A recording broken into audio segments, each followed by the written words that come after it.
Hello? What's up, guys? What are you guys up to?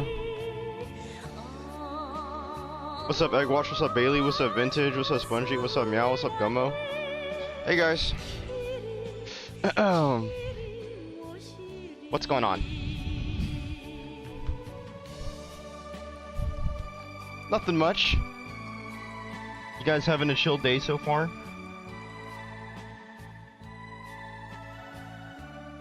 You're about to lock in? Oh, about to clock in. Damn, bro. Damn. You're playing the Yuffie DLC? Did you finish Final Fantasy VII Remake? Or what? Are you gonna play Rebirth? What the fuck?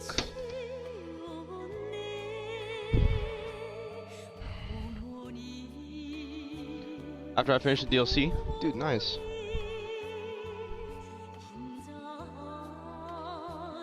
You're packing your luggage? What's this?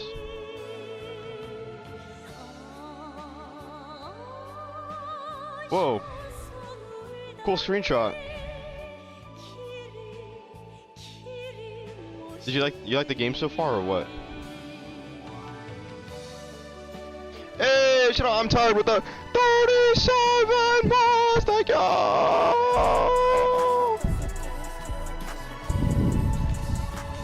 Dude, thanks. Just a sub would cry.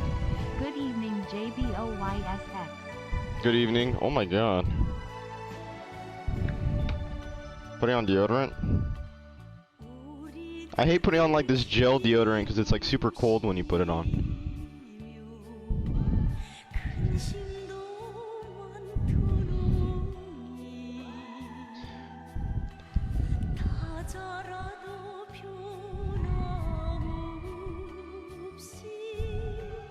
What's up, Deadpool? What's going on, bro? I was thinking about you recently when we played Battlefield 4.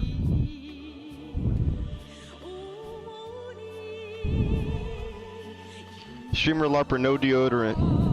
You think there's any full servers on BF4? Let me check.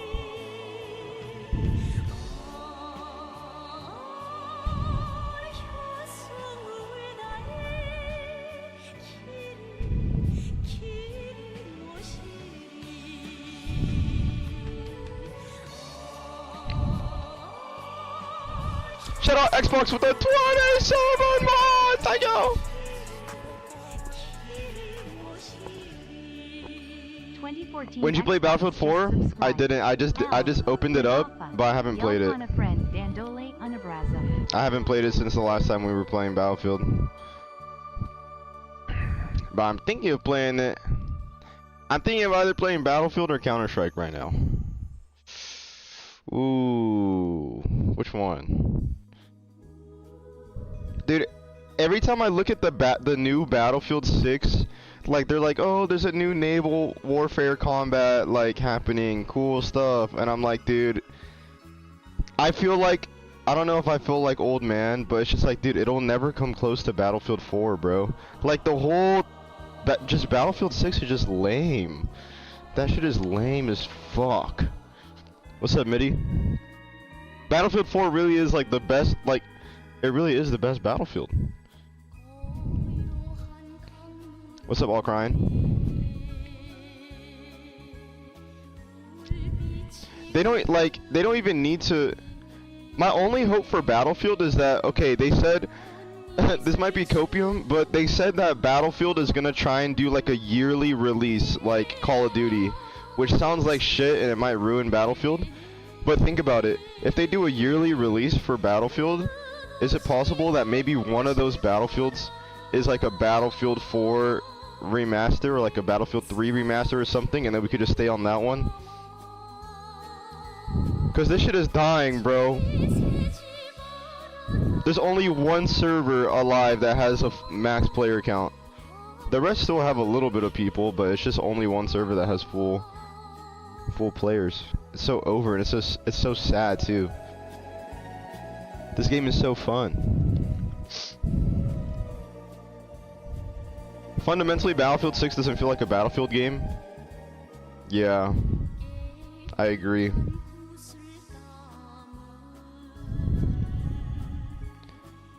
I agree. It's just like a generic FPS like game.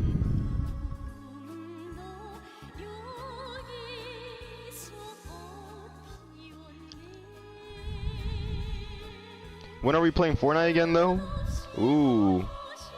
I actually was playing Fortnite a little bit recently. I think it's okay. I mean, it's just Fortnite.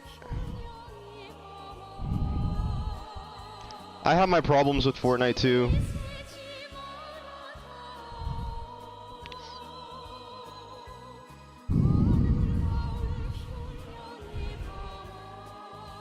I feel like Battlefield 4 Remastered would only be possible if the CEO for EA was like the Xbox CEO.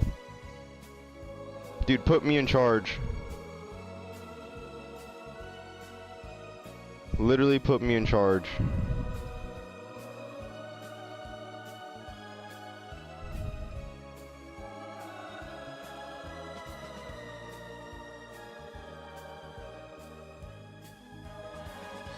You got clickbaited into the stream? Why? Because it said Counter-Strike, and then I changed my mind and I'm hopping on Battlefield. I guess I'll just join this server. The only server that's actually full. I suppose.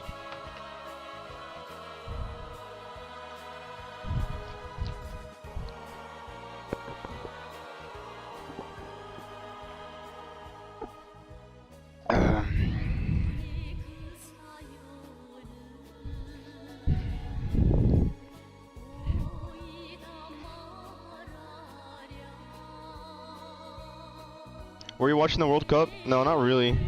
Have you played all the Kingdom Hearts games? Not all of them. Should I eat later today when I'm done studying? Yeah. I think I should do that too.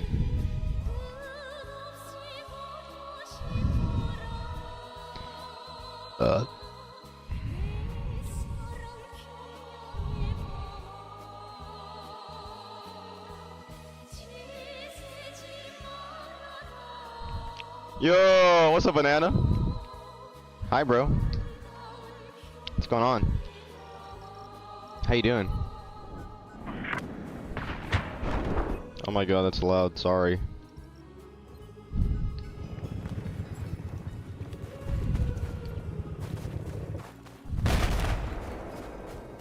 Miss you too, bro. Hope you've been good. Oh my god, it's so bright in this game, though.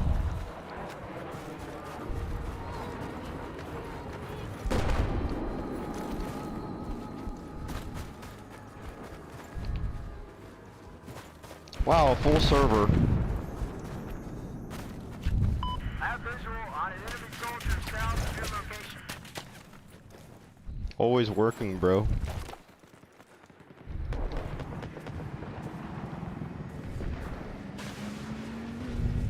Hope you're doing. I hope work's going okay for you, bro.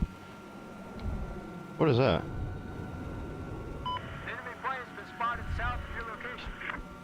It's a mine.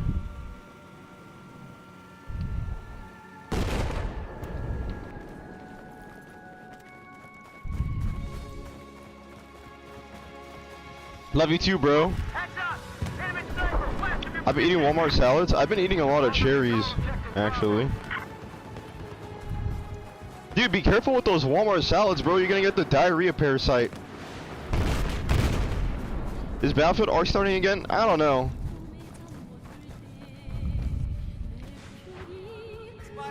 I don't know. I'm gonna get killed by this guy that's in the helicopter, and it's gonna be the same guy that was killing me in the helicopter a couple months ago. And I'm gonna be mad.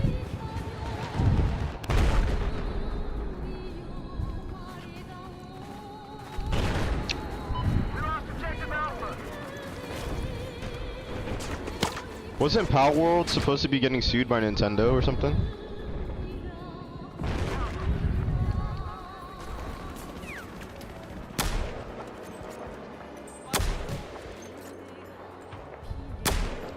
Fuck.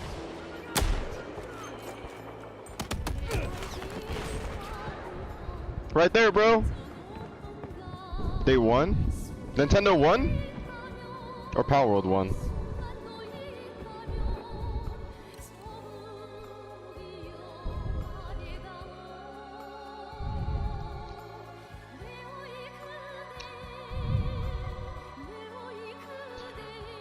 When you guys play games and you put your FOV all the way up, do you guys feel like it negatively affects you when you have your FOV like all the way up?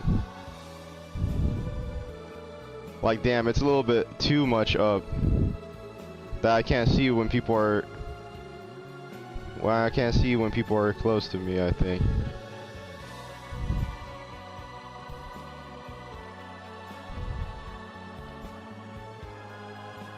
You find the perfect spot?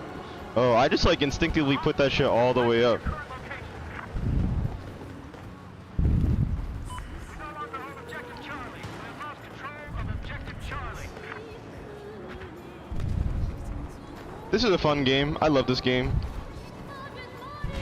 I got only 80 FPS on Battlefield 4 though. What the fuck? This game is like 13 years old. Put that shit on low. There we go.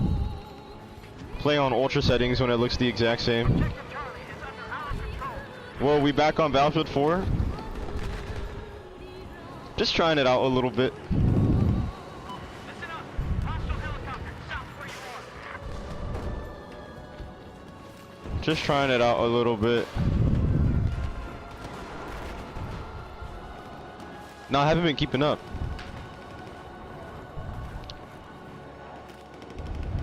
There's your med kit. Pick it up. Where are all the enemies at? I think the FOV goes to 120. AT soldier east of your location. Bro, fuck Nintendo. Alpha is neutralized. And fuck Xbox. And fuck PlayStation. Fuck all these mother suckers. I think they're coming from this way.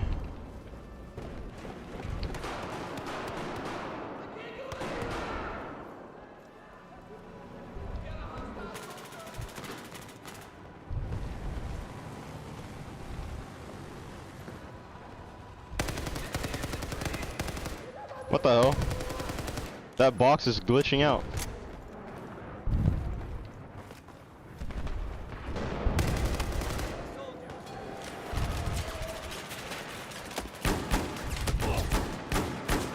Oh my god.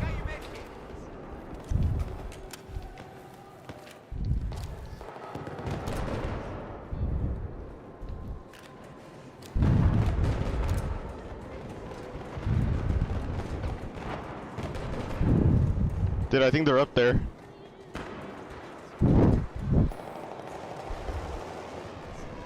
He's...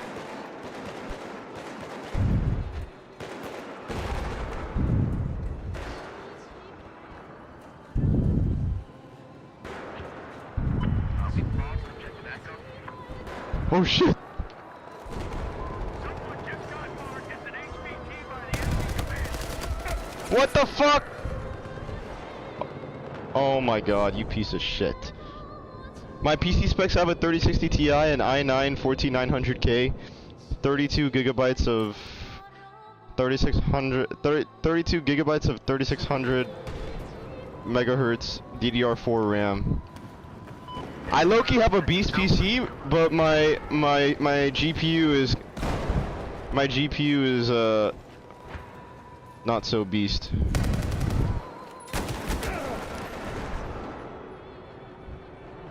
How did I die to this guy?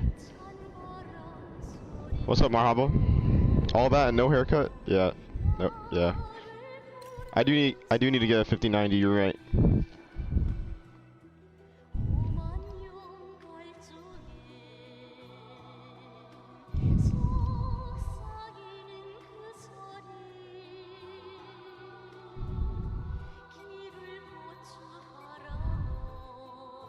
What's a good gun? Should I level up this one?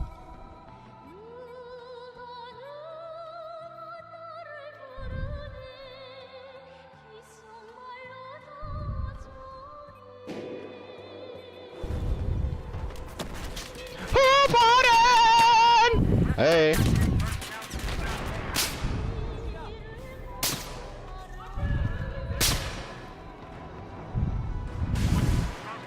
Objective Alpha. Thanks, guys. Enemy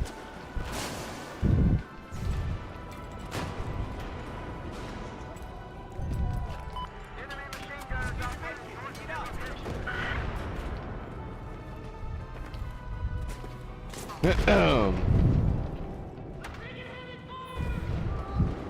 W nade. I was masking my position with my smoke grenade.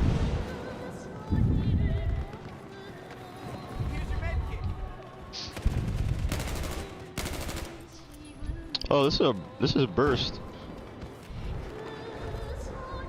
This is a burst rifle.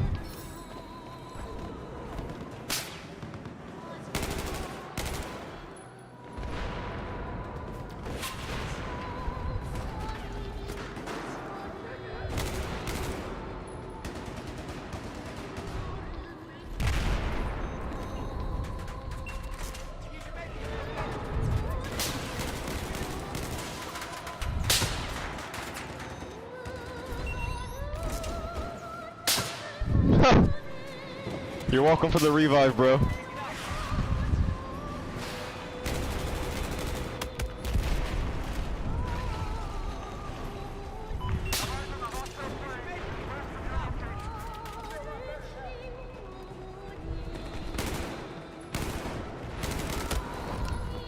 God damn it.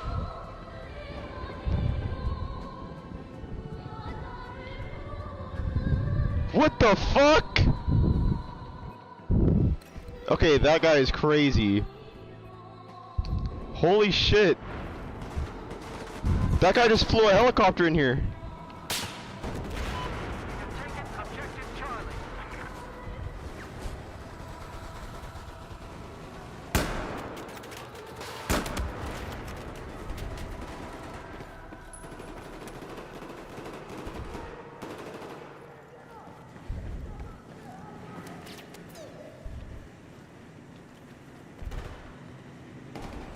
How much is a 5090? And is that worth it?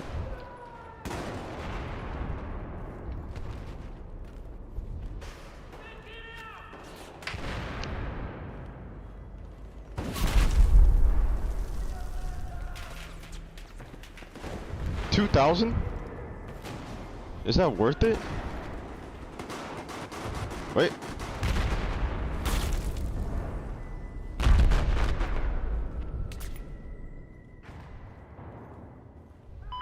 Objective Echo is neutralized.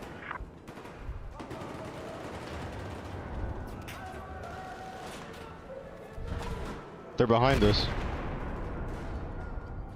We've taken objective Echo.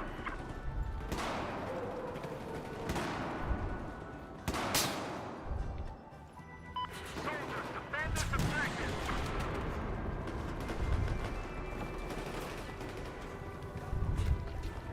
There appears to be a sniper located west of your position.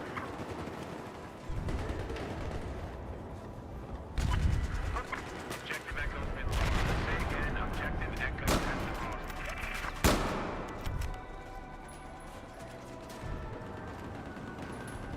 I would like to be a sniper in this game.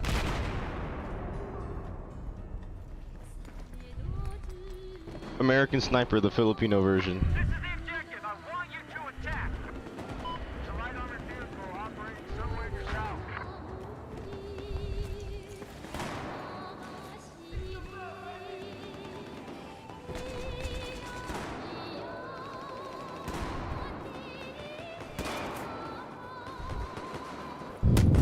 Nobody got that reference? It's okay. Objective Alpha. Who's shooting me? Yeah, we got it. No. You get it or no? Alright, explain it. Soldiers, defend this objective. Oh! Bitch. Should I go outside?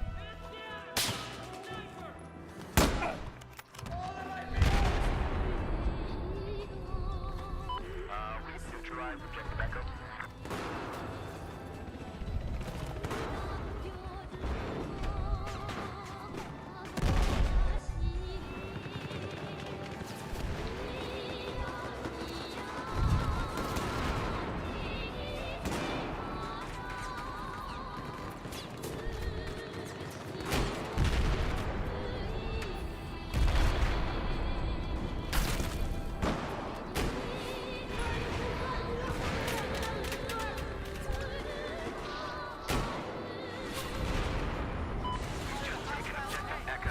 Hey, he's swimming. Yo, right here. Holy shit, that guy almost got through.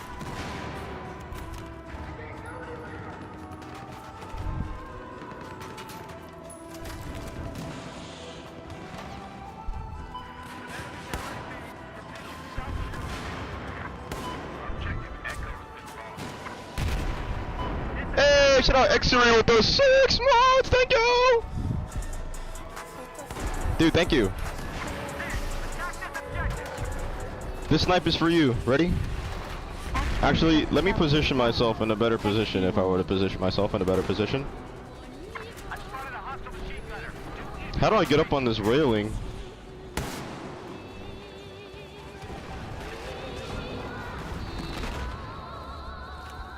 This way.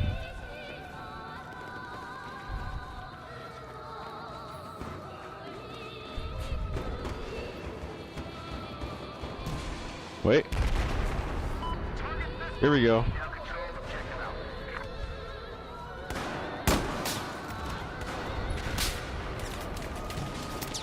Soldiers, attack this objective.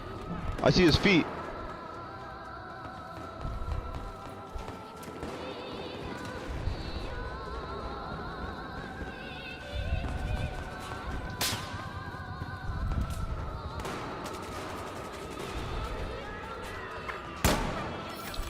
Boom, there you go.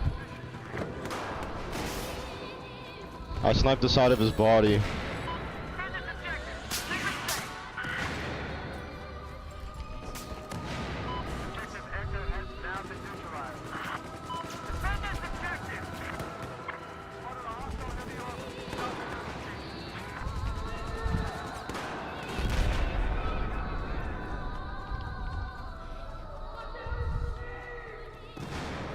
Second objective Echo. Objective Echo is ours. Okay, defend this objective. Dude, I literally see his toes, bro.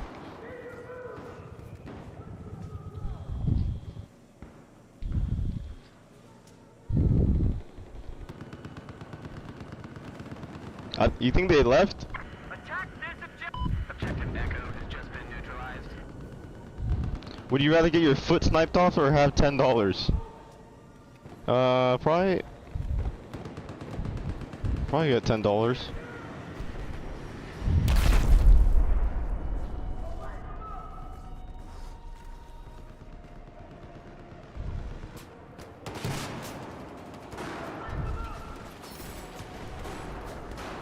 Am I just a camper?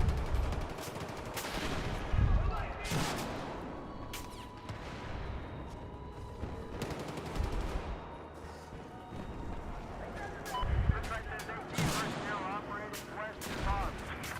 Objective Echo has just been neutralized.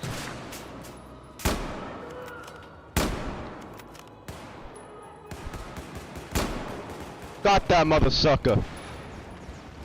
I forgot my clan tag is poop. We just took objective Echo. 18 personnel have been located south of their location. They're really trying to like.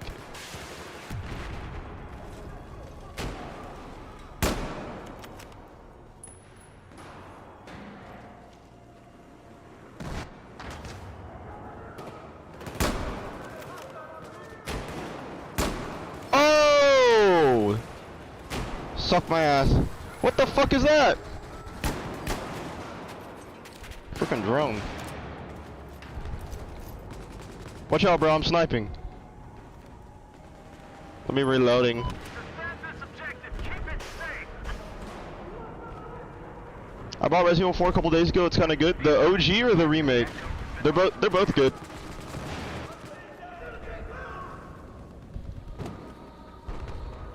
The remake? Do you like it? Is it your favorite? No, it's not my favorite. I'm on chapter 3. How are you enjoying it so far? Is it your favorite? Oh my god. Soul versus cilantro. I'm pinned down. Just taken objective Foxtrot. They're flanking us, bro. I thought it'd be more scary. No, it's definitely more action. That one's a more action-focused game. Did you know that?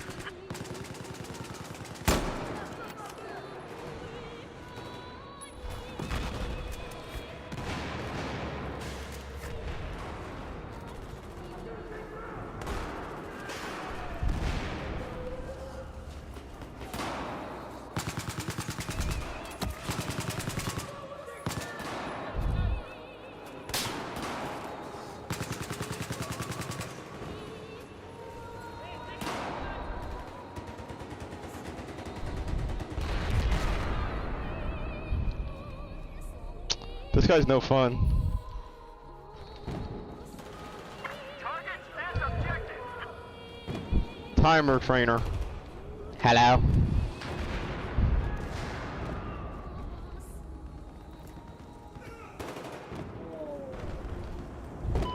Hi. Attack this objective. Objective box target is now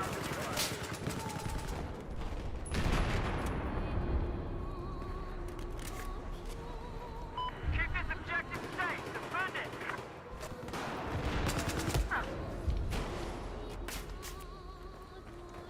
You died. I spotted an enemy sniper north of your position. Objective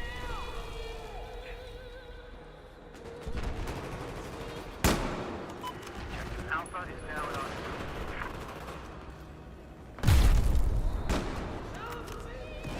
Got him.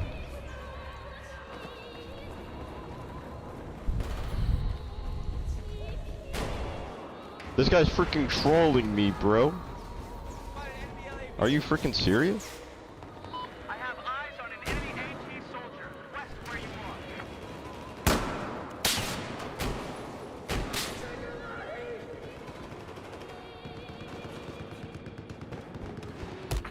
are. Ah.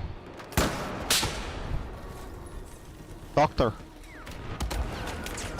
What the hell?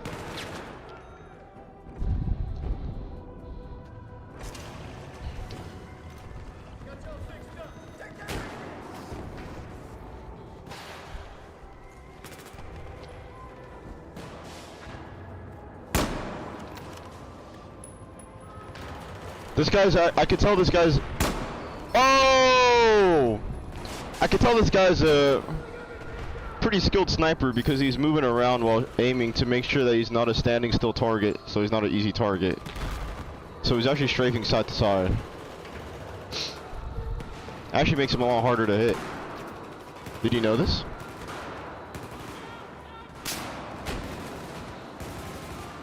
Hang on, Doctor. I'm going to use my drone. Okay, so they have a respawn beacon. I count 1.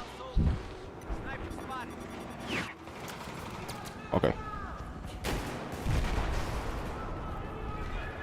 Hey, bit of small, some sniper advice. It's aim small, miss small. What do you think? I don't get it. Would you consider yourself a pro sniper?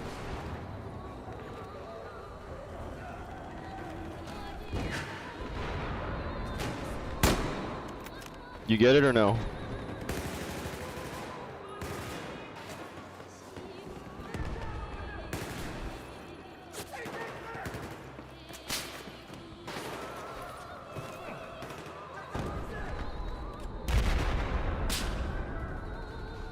Dude, this guy is so scared of me.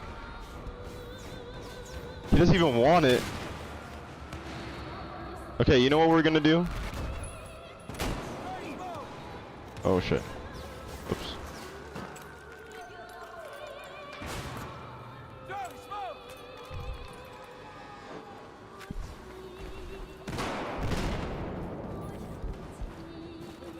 Objective Echo has just been neutralized. I'm out. I made it outside. Fuck! I missed.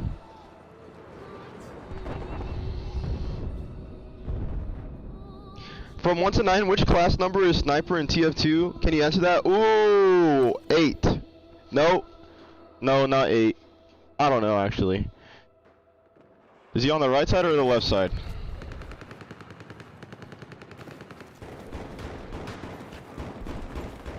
Actually, don't know that. Yeah, you're right. It's actually 8? I was gonna say he's got to be all the way on the right, no? But he can't be the furthest right, because I feel like that would be Spy. Spy is 9, right? Or am I wrong?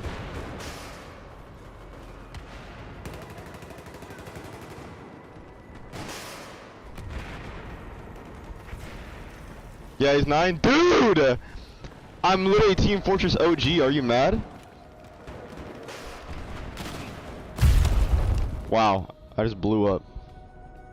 See, I was like, okay, he's all the way. Yeah, you see? Did you main Spy? You look like a Spy main? No. I didn't know how to play Spy. It's too hard. Way too hard.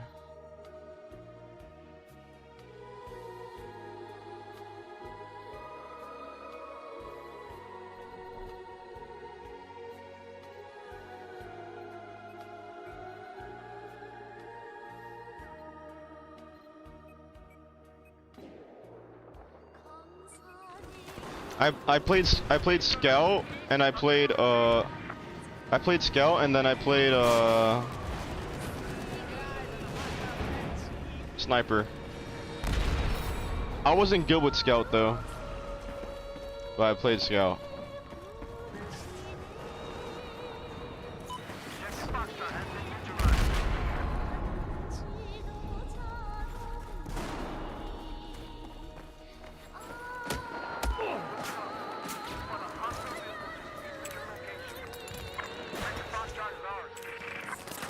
Oh my god. I was good at Sniper though. Actually a really good Sniper on Team Fortress 2. Yeah. More of a camper guy, I suppose. I suppose so. Should I use this Sniper?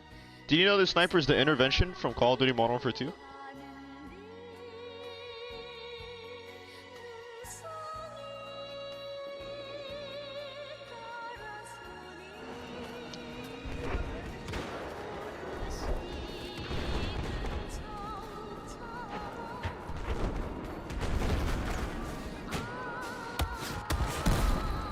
Damn, my FPS is shitting itself on this game. What the F? Holy shit, 50 FPS? Why is this happening?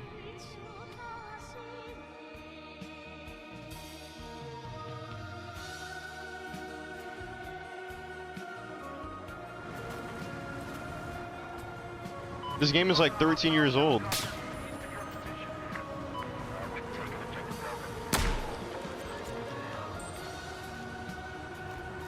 Not to worry, I'll put a respawn beacon somewhere. Put it right here under the bridge.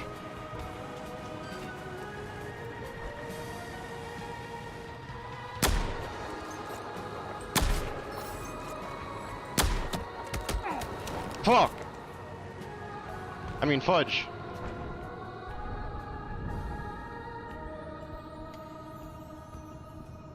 Watch this though, they'll never know.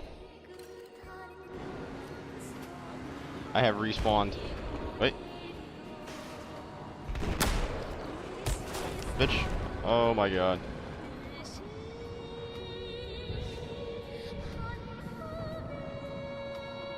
That's the Hellgas logo from Killzone.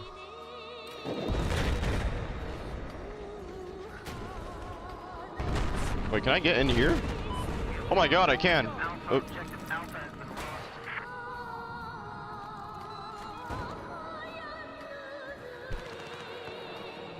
I'm not downloading that.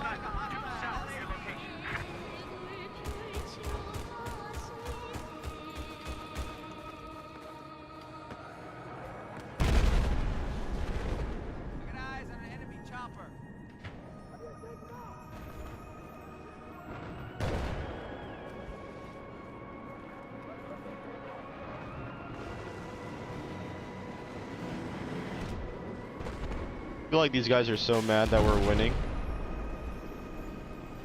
We're actually not really winning by a lot though.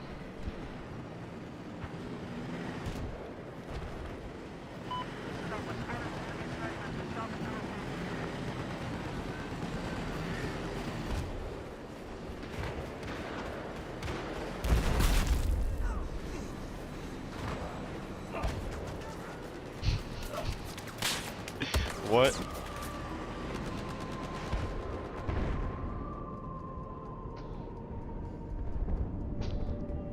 You know what? I might as well just play Battlefield 6.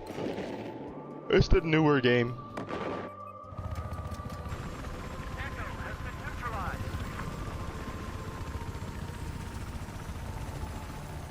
I can see that. You think I could fly the helicopter under the bridge, under the thing like that guy did?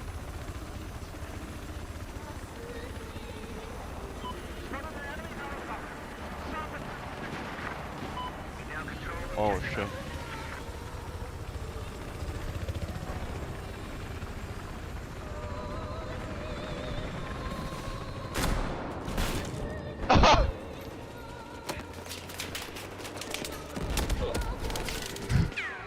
Holy shit.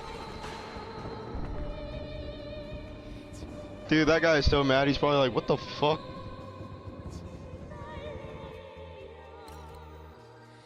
Notice how everyone stopped playing Battlefield 6 when Black Ops 7 came out?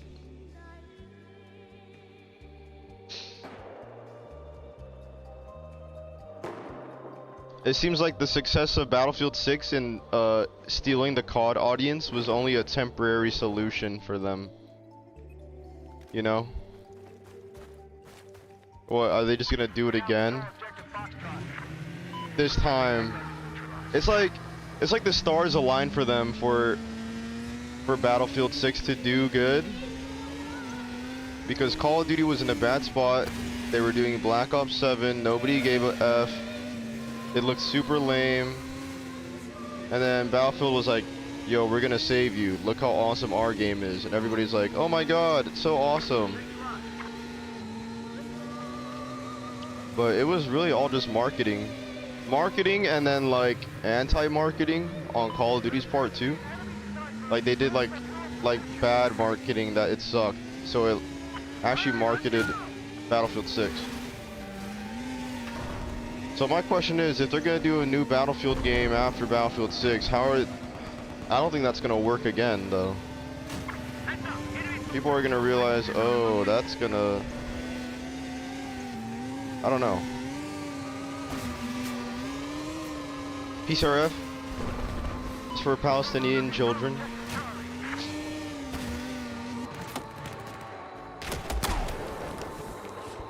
Damn.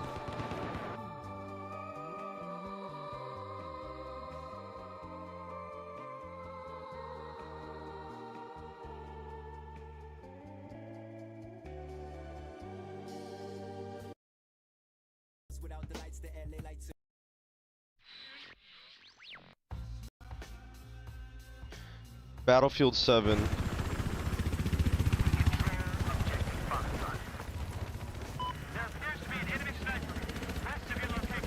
Damn, Battlefield, that's almost like a year ago that game came out. And now they're barely adding like naval combat. That's crazy.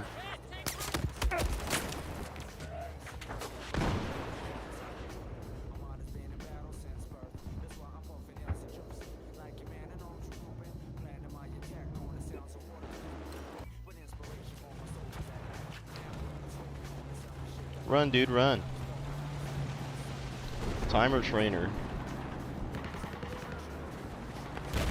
I feel like this guy's name is familiar. Oh, hype the reveal event was? Yeah, they're really good at marketing. Turns out the game is just... Yeah, I don't know.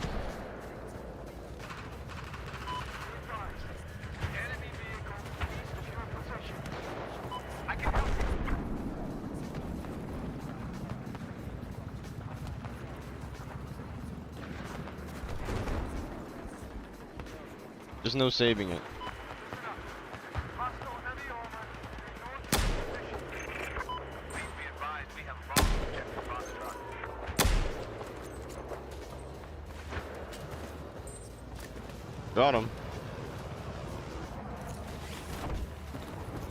Is there still a single elevator in Battlefield 6 or no?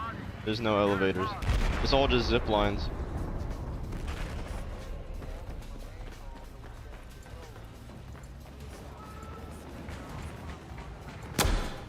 It really just is like generic FPS shooter for like. Oh my god.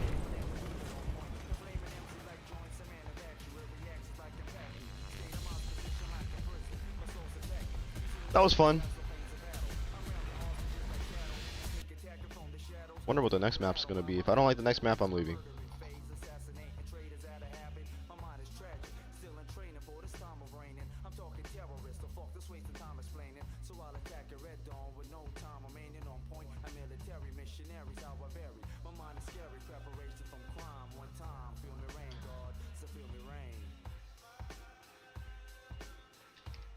GG.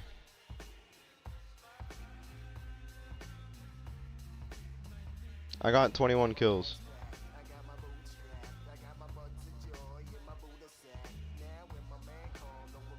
I played Battlefield 6 Season 4 and it's incredible.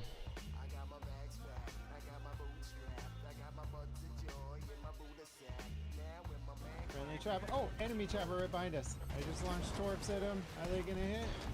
Should I give it a shot? I mean, I have the game, like, it's just sitting there. VSS full auto attachment is nice. Let me close this game. Oh, I rammed that motorcycle. The new thing just came out. I got invited to an early playtest to check out. Oh, it's an early Battlefield playtest. 6 It's not out Season yet. 4 Phase 1, which is the new map Suru Reef. And I gotta say, it's freaking incredible. Not just visually, but from a mechanics standpoint. The new water looks epic and the boats feel amazing on it. Naval combat is fun. The boats have a lot of opportunities to do cool things on the island. The map is huge and there's so many different forms of combat you can get into across this cool new massive epic naval map. Now, aside from one of the objectives on this map having essentially a copy and paste job of the Hanan Resort building, the rest of the map is entirely unique. Aside from looking beautiful, it plays incredibly well, offering all kinds of infantry fire. No way, bro. That is so lame. I'm looking at it like I'm scouting for it. They really just did that. It's the Hanan Resort Unique. Aside building, from and looking beautiful, it plays. they replaced the elevators with fucking zip lines. Bro. That's literally just a zip line tunnel. That is so cringe.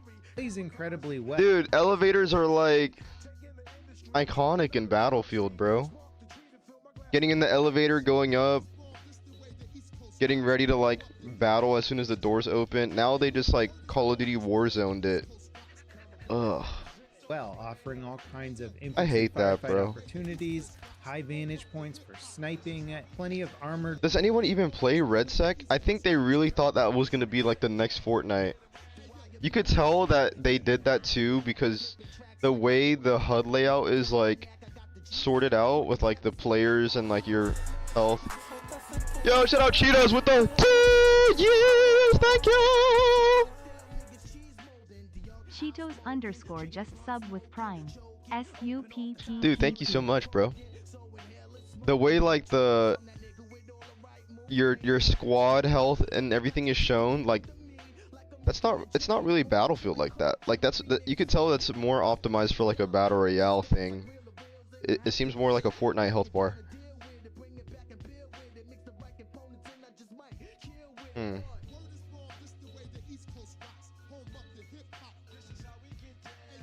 Same thing with the parachuting too, is what I noticed too. It's like Warzone parachuting, where like you're dropping in and then you use your parachute, and it's like you're hanging on like this, and then you're going fast. But Battlefield, it was different. Like you would parachute, and then you'd be able to use your gun while like slowly dropping down from the sky. This game really is kind of just like if Call of Duty made a Battlefield game. vehicle combat versus both infantry and air. This map just does such a good job of engaging you in so many different forms of combat. Like, it's as not a you bad move throughout FPS the game, I guess. massive It's amount just of like a capture points. generic It goes all the one, way and from A it's to not a good I Battlefield with the game. number of capture points here, and it definitely keeps you busy running around the map trying to get new capture points. There's definitely never a lull in activities, although you may need to open your map from time to time to actually figure out where you're going, just due to the size and me I'd be not down to being able try this, remember, though. like, which one is objective? I bought it, I Again, there's guess. so many of them, I'm getting confused. Now, there's a lot to talk about, but the boats are really where we gotta start. There's the new attack patrol boat, which is awesome. It's a little trickier to drive than I remember the previous boat being, and some of the reverse controls are not Like, it what seems they like used to nitpicking, be. but it's It not actually kinda nitpicking. threw Like, me it feels like the whole marketing of game, not even just this, but just like games in general now, are like, look, we're going back to how things were like 13 years ago when it was good. And it's like, it's not even like an evolution of like that. It's kind of just like, things are so shit that you're just like, you're happy that you're like jumping up and down that you're getting a burger at a burger restaurant instead of like a pile of shit on your plate. It's like, shouldn't that already be the bare minimum? Like, Battlefield 4 launched with like naval combat and all that shit, Levolution, like weather effects and shit like that. And then this, everybody's getting hyped like, oh my god, naval combat is back as a DLC like update almost a whole year after the game came out. It's like, shouldn't the game already have come with this? And there is no Levolution in this game either. There's no like weather effects, there's no storm or hurricane or anything. It's like, but it's like, oh my god, you're getting like the bare, like, it's like you're happy that you're getting like a burger patty at a burger restaurant. Like, you're not even getting the full thing. Live service moment, exactly, bro. Live service moment. Might be a hot take, but I would prefer they go back to a premium model. me off at first. I got used to it, but if you're coming from, say, how boats But I don't know if that would behaved in even fix previous anything. Battlefield games, well, DICE has done a The wave mechanic looks cool though, how the water is like that. job here with the physics. The turning actually feels much more realistic, but now more challenging. I like this. It gives boats a higher skill ceiling, and moving around the maps quickly, especially on the patrol boat, which is just harder to maneuver, is going to be a whole new skill set. I'd rather pay 30 bucks more and get everything. Exactly. And the thing about like a premium model too is that, damn, what was I gonna say? Because I was literally like ranting about this a couple months ago. Damn, I forgot. I was gonna say, like, it gives them incentive to actually make good like good post-launch like content, or else nobody would buy it, you know? If it's live service, like their main monetization strategy comes from you buying cosmetics and battle passes and skins and shit. So they'll literally drip feed you like the minimum when it comes to actual game content, and then they'll produce like 50 skins per month that you could buy, because that's how they make their money, not from maps and shit. Like if it was a premium model, but I guess that's just how the game industry is now. It's just about selling cosmetics. That's like a thing of the past, unfortunately. I don't think we would ever go back to that, but I would prefer that though. One which I look forward to mastering. The patrol boat is also loaded with armaments. The driver gets an explosive round gun that's ideal for taking out infantry and light armored vehicles. It also has anti-air lock-on rockets, which can be very useful, especially when there's two patrol boats working together. Also though, there's one issue, is like if you don't have the DLC, then it like splits up the player base, I guess. And like if your friend has the DLC, you can't play the map. But I'm pretty sure Battlefield 1 fixed that issue by making it so that if there's just somebody in your party, like in your lobby, that has the DLC, then it'll put you with them in the maps. even if you don't have it. I think Battlefield 1 did that. I don't know, I might be wrong. To take down the jets that are otherwise going to pester you all around. And you also get 2 Shut up, Blade guided Lover with a 31 torpedoes miles, thank you! 1 point. The second seat gets what is essentially an artillery Dude, thanks. cannon. This one's interesting. If you aim it forward, it will fire more like a traditional cannon. Lady Lover 46 You will Prime. notice your Hey, mini map guys. gives you a little targeting reticle. I didn't play around with it too much, and I saw some players struggling with it, but I do think I got killed by it at one point, so I think there's going to be a little bit of a learning curve with this specific weapon to be more effective. But the fact that it has some pretty decent range on it, I think players are going to... Oh, waiting for The you water looks to good. zip around in. They're fun. They got a mounted machine gun on there. They make decent beach landings. You can jump them off the beach into buildings and do all kinds of fun shenanigans with them. These are solid, and I hope to see them appearing in many more maps. Now, it does feel like jets and helicopters are going to have quite the opportunity to dominate this map if there's skilled enough pilots and they're Is Battlefield 6 worth re-downloading with the update? That's literally what I'm trying to figure out, bro. I mean, I might as well try it. And I'm pretty sure... Battlefield 6... 50 gigabytes?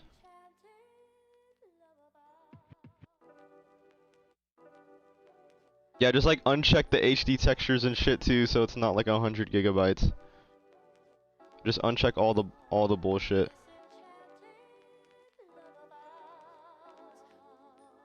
Yeah, uncheck the HD textures, uncheck the single player, uncheck the red sec, uncheck the campaign, and then it'll only be 50. were some pretty skilled That's not pilots bad. in our servers, taking out boats and everybody and everything on these islands. Ew, bro! The Hainan Resort building is zip lines. They're not elevators. What the fuck? I actually hate that, bro. I remember saying that too, like when I was criticizing the game when it like first came out. I'm like, how much you want to bet when they start like doing buildings that are elevators, they're gonna switch it to zip lines? Like, imagine they do like a remastered version of like Siege of Shanghai, and the elevators are zip lines.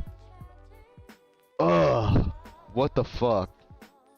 And everything on these islands. So just like Paracel Storm, if there's a good pilot out there, going to potentially make a big Warzone difference on this 1-to-1, map. yeah. Unfortunately for phase 1 of season 4, we don't have the 2-seater jets yet. Those are coming in phase 2, which is happening on August 18th. Now, a cool strategic element on this map is that whoever captures the E-point will get a Little Bird helicopter spawn, which is The thing that I wonder is if they're gonna double down on this like strategy, like the live service shit with Battlefield. I feel like the only reason, like, I think I'm kind of worried because they're probably gonna double down because the game did really well with like initial like sales. Like, this shit made so much fucking money. It was like the best-selling game of last year. But I don't know, I don't have the numbers, but I have a feeling like the live service shit with the skins and the battle passes, like, I feel like they were maybe expecting that shit to pop off, but I feel like, I don't know, I feel like nobody is buying that shit. Who is buying skins in Battlefield? They're probably expecting it to be like Fortnite or Warzone or some shit, but I don't know. Incredibly valuable vehicle. I don't think anybody really especially gives on a this fuck map. about It has a skins ton like of that. cover. They were very effective when People I was wanna playing, play as a taking out generic, boats like, and soldier. vehicles and infantry everywhere. So I think there's going to be even extra Have they brought out any weird skins like in COD? Not on that level, like where it's like Family Guy and shit like that, but some of them just look really lame. There's always whales, I guess. Oh, true. Thanks for pausing and saving us. Yeah, I got you, bro. There's not like crazy wacky skins like that, but like the skins that they do have, they look really fucking lame. I don't know. I'll scroll, I'll like look, I'll look at like the I'll look at like the Battlefield subreddit and they'll be like, bro, look at these new skins that dropped. Don't they look so cool? And they look like the like tackiest, ugliest like They look like leftover Battlefield 2042 skins, and it's just like, yeah, I don't know. I'm not digging the aesthetic of this game. There was backlash from the community and they toned them down. Yeah, but I think even the toned down version still look kind of lame. But I think maybe that's just me personally. I think like the Battlefield 4.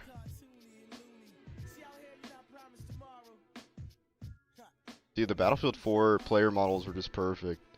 Because it's like they all fit like the same silhouette of like what class they're in. Like Assault for the Russians, Chinese, Americans, like it's like the same silhouette.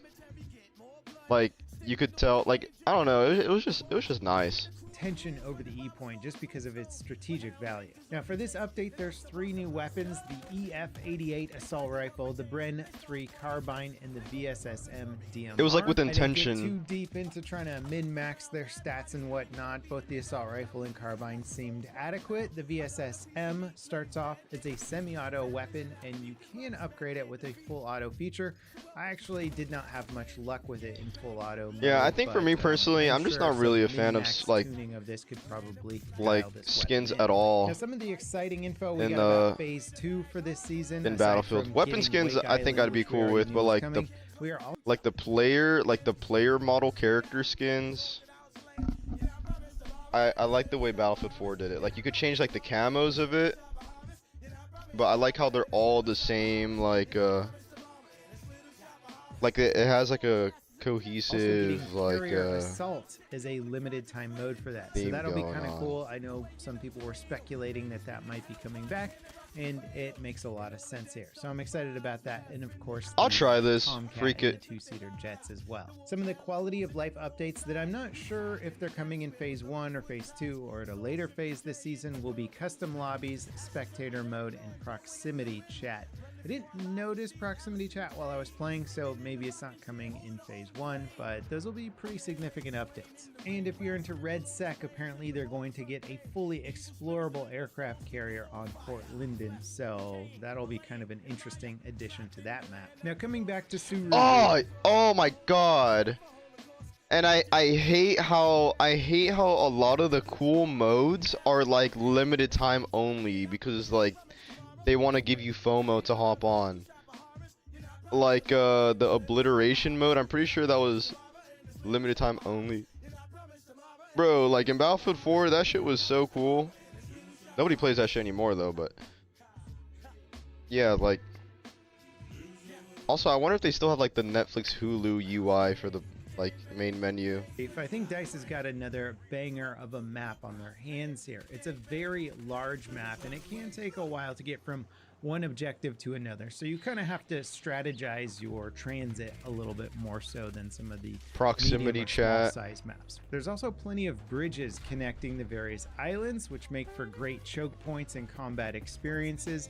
The infantry Proximity chat combat could was be an cool, I absolute guess. blast. Many of the buildings are fully destructible, and if you run inside a building and somebody's in a tank or something or a helicopter, the walls will start coming down, and it just feels very dynamic and reactive. DICE has also done a good job of creating points that feel a little bit more separated from the naval warfare, and then having other points with big bays and access for boats, where a patrol boat can completely lock down an objective that's on the land otherwise. And I did this a few times and it was really fun. It was cool mixing land and naval combat together and seeing it work so well. The central area of the map has a large hill, which can of course be used for sniping, but it also creates these fun sort of top-down assaults on, say, Objective Point F, which was one of my favorite zones to fight over. Now, I didn't play on the more linear experiences like Breakthrough or anything like that, but due to the scale of the map, I can't see why it couldn't be incredibly fun here. And given the quality of the Conquest layout and how much fun I was having with it, I'm gonna give DICE the benefit of the doubt and say that Breakthrough is probably also fantastic here. DICE seems to be proving right now that they Wow, it can literally just is consistently Highland deliver Resort. fantastic maps. All of their more recent maps have been great. This one is no exception, and I have no reason to believe that Wake Straight ahead! Straight ahead! Straight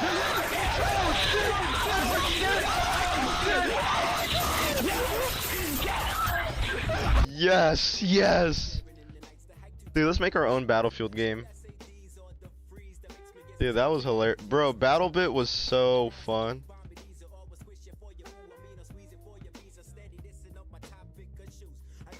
Holy That's sick. memories. That's so cool. And it regens over time. I'm gonna put some random sea mines down. I love that animation, man. So it drags it for a little bit. War. And then pops it in the water. Yeah, I think you can blow up the side of this hotel as well, just like in the BF4 version. Did a levolution for you. So they got rid of the elevators. These are rappels now. Oh. You can get up a lot quicker. Don't have to wait for the elevator anymore. Tank. Oh. Get that shit out of my face, Go. bro. So this is a... I feel like games are made for streamers now. Shit is made for like Tim the Tap Man and shit like that.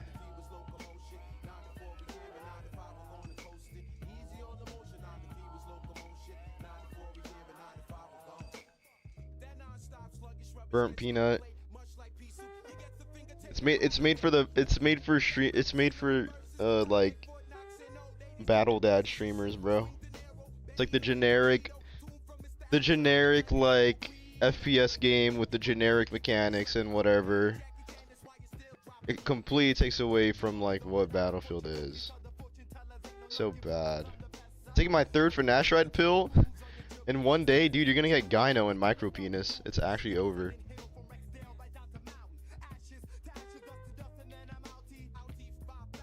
What's up, Durami? Oh, you just came in after we just finished shit talking Battlefield 6, your favorite game. I guess I'll try it out. Also, I don't know, like, the shit just has no aura either. Battlefield 4 used to be dramatic with the visuals and shit. Like, bro, peep this.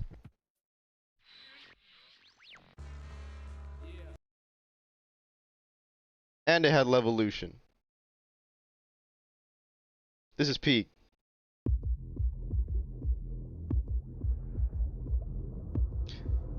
They're trying to replicate what they did 13 years ago. It has no aura.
The weather, like the weather changes.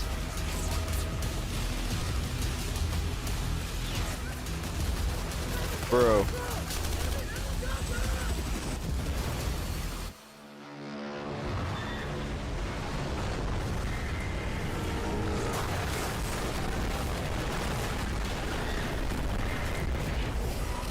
Like, where's that shit? You would think that a newer game of the same franchise would be like an evolution of all that shit. But it's really not.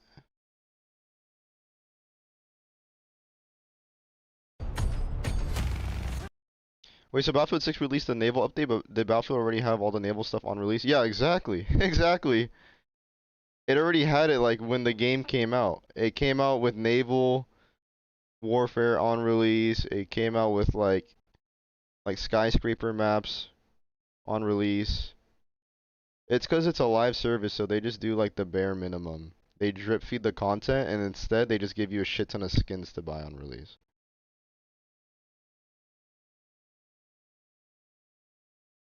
Okay, I guess we could watch the Battlefield 6 naval combat gameplay teaser.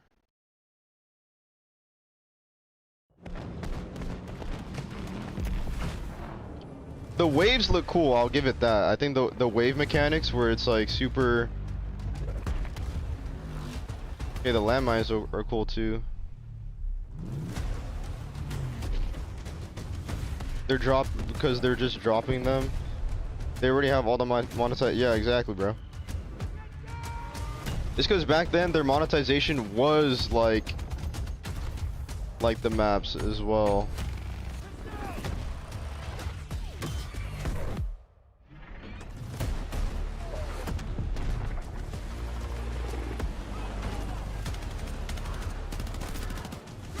This looks kind of good. I think that it's missing. What's up, goblins? I don't know. We'll try it. It comes out tomorrow, so I'll try it.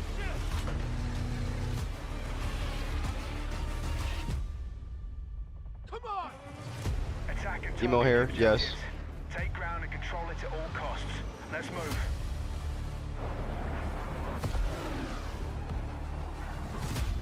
Maybe I'm hating too hard.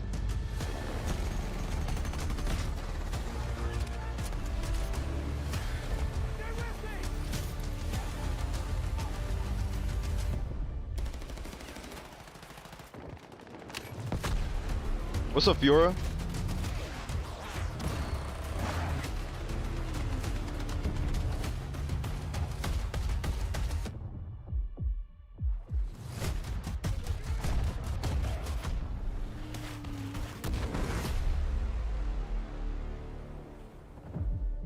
You know what? We'll try it. You're right. The trailer doesn't look that bad, but they're good at trailers though, so be careful. They're good at trailers. Dude, these skins that they do though are so ugly, bro. They want to keep like bro. You could tell they're just leftover like Battlefield 2042 skins, or maybe not that, but like whoever was like the creative designer for like Battlefield 2042 is still in charge, and they haven't like changed the fucking aesthetic of the skins. They just look so like ugly, bro. Like even like the Modern Warfare 4, even the Modern Warfare 4 like skins that they showed already look cooler.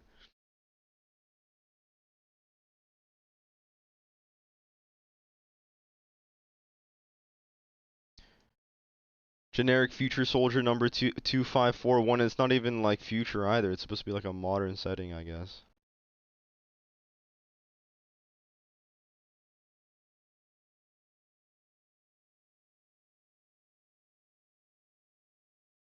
Why PAX Armada and not Russia or China? Hey everyone, welcome back to the channel. Many players have wondered why Russia or China are not in Battlefield 6, even though they are referenced in the game in one way or another. With a Russian stealth plane being featured by name, and even the war between China and the United States from Battlefield 4 being referenced.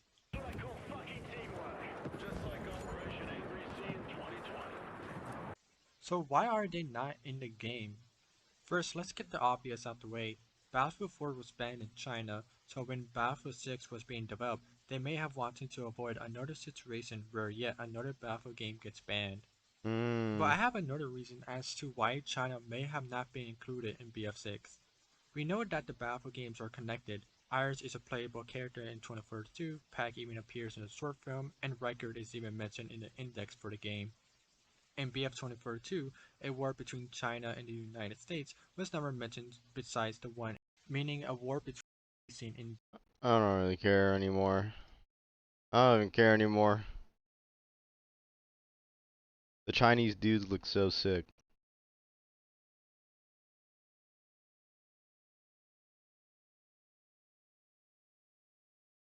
Ladies and gentlemen, welcome to Suru Reef. This is the brand new map, which seems to have two. Dude, I still hate that they replaced the elevators with zip lines, bro. To the end of the game here. This is going to be I hate that. at the end of escalation. The map actually shrinks in size as we go. But I wanted to just do a little flyover first. This is always my favorite way to check out the new maps. And we can drop our teammates in on the way. Here's the hotel, which this whole side can be blown out, as we saw from the actual trailer. Might get absolutely cooked here. Flying over the enemy team's objective might be a little sketchy here as well. I won't get too close. But my goodness, does this look beautiful. I know they've done early labs play sessions for this as well, but this is my first time ever checking it out. Just Generic it FPS is Twitch now streamer game. available for me to actually capture some content for you guys. So I figured we'd hop on a little early and take a look before we jump into some more games.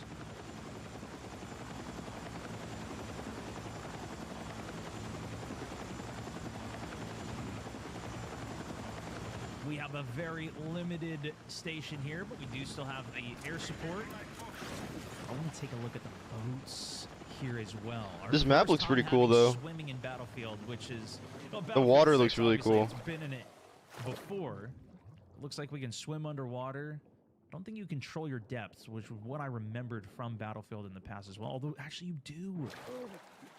Yeah, it's because hold they C, just I wanted go to make a down Call more. of Hit Duty space, I alternative go when the up a game little came more. out. And it worked, I guess. Everybody was on it instead of Black Ops. But now we've got the full map to utilize. Oh my goodness.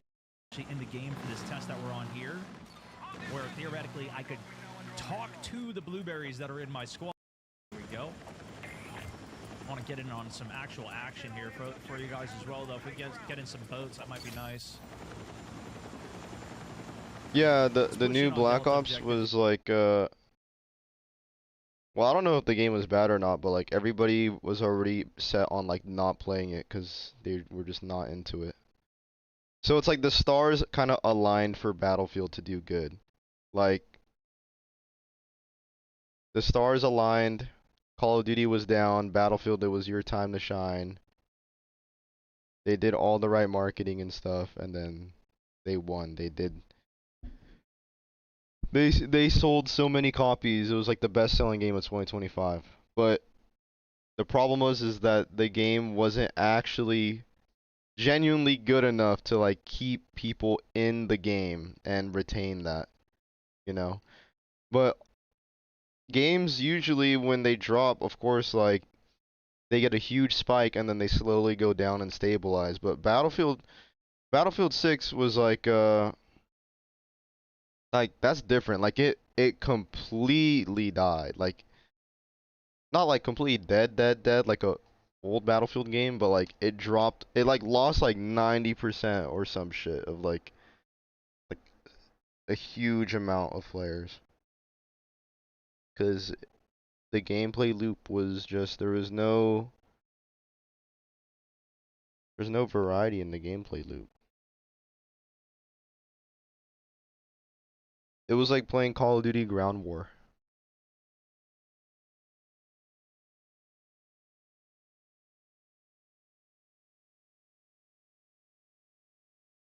I like the beta. Yeah, I like the beta too, but then that's about it.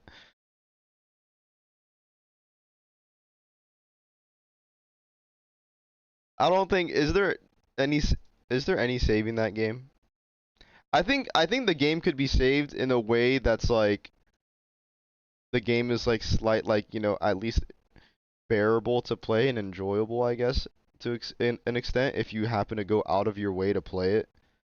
But like trying to like revive it to like be like this shit's popping. An annual release or that we could expect to see. I don't think so.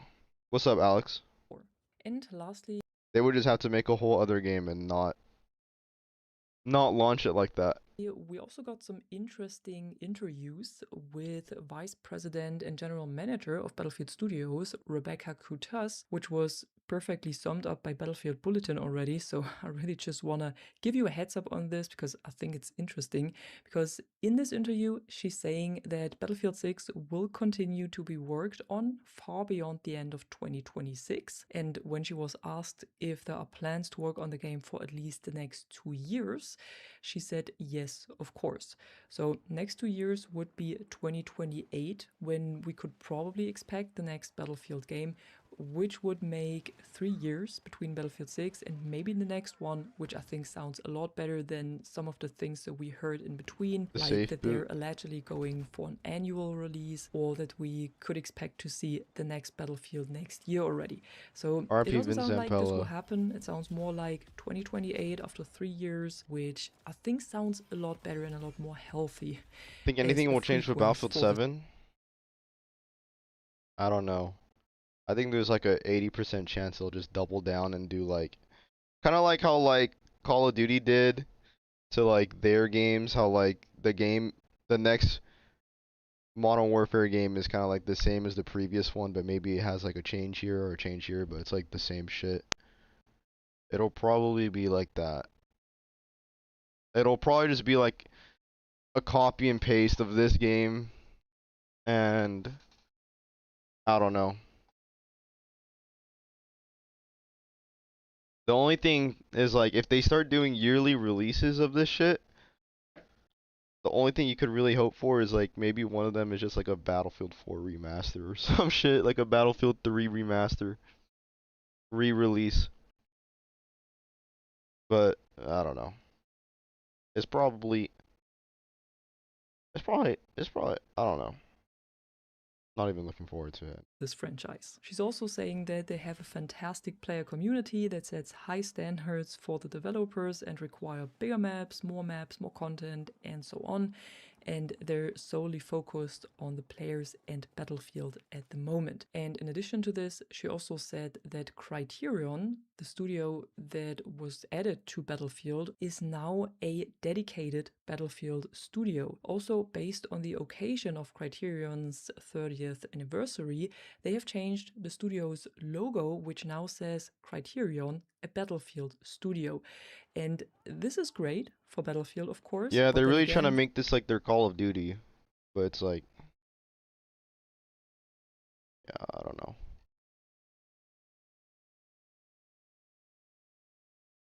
What's up, Trivati?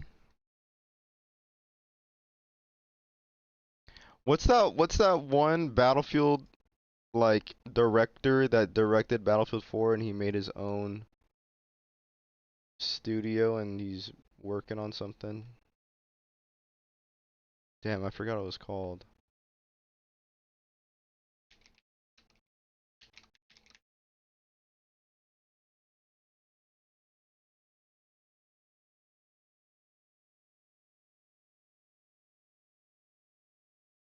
TTK Games. Lars Gustafsson, the former creative director at DICE, known for leading the development of Battlefield 3 and 4 and 1, and left the studio in May 2023 to form his own independent studio called TTK Games. Often referred to by fans as Mr. Battlefield.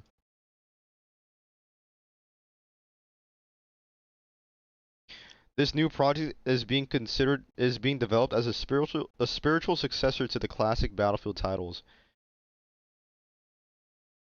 Is that true?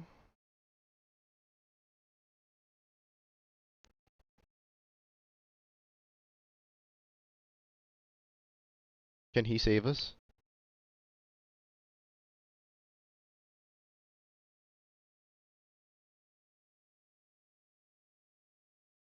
Mr. Battlefield.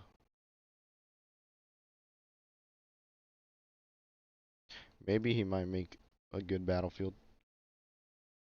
And then just name it something that isn't Battlefield.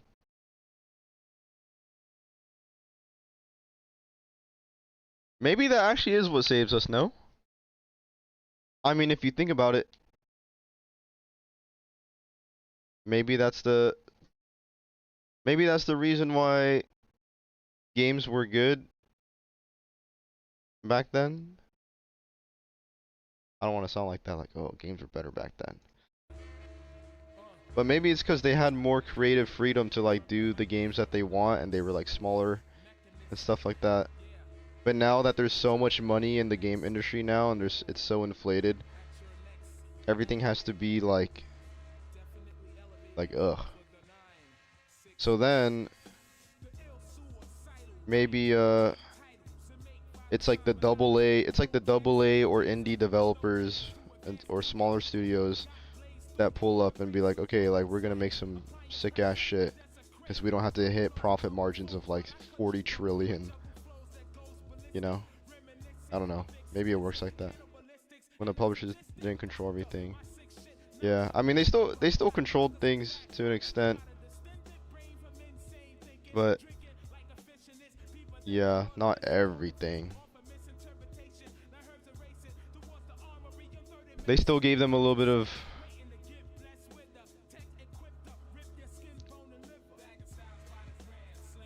so yeah. Maybe like I don't know, maybe they do make a cool Battlefield experience. You know what I wonder too, if like SM2, like the Call of Duty SM2 in an alternate universe, if it wasn't developed like and like as like a mod for Call of Duty, it was like an indie game with its own engine and everything, and like maybe like it's not like different maps and stuff that aren't direct copies. Like it could have been like an alternative to like COD. It could have been like a classic Call of Duty. And then what could Activision do? Like it's technically not Call of Duty, they're not using their game engine. They're not using their maps. It's a competitor. I wonder if there's anyone doing that, because what was the last like Call of Duty like thing like that? Maybe X Defiant, but that was like, I don't know. I can't think of any other.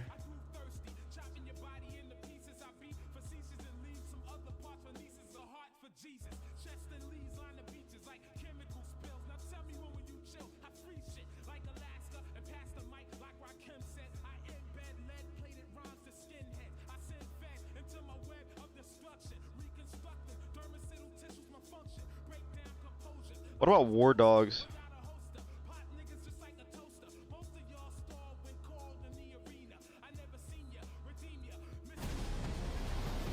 We've been showing you bombastic, all-out warfare and tactics. But really, does anyone even want it? You know it, I know it, everybody knows it. Using Unreal Engine 5 in 2026 is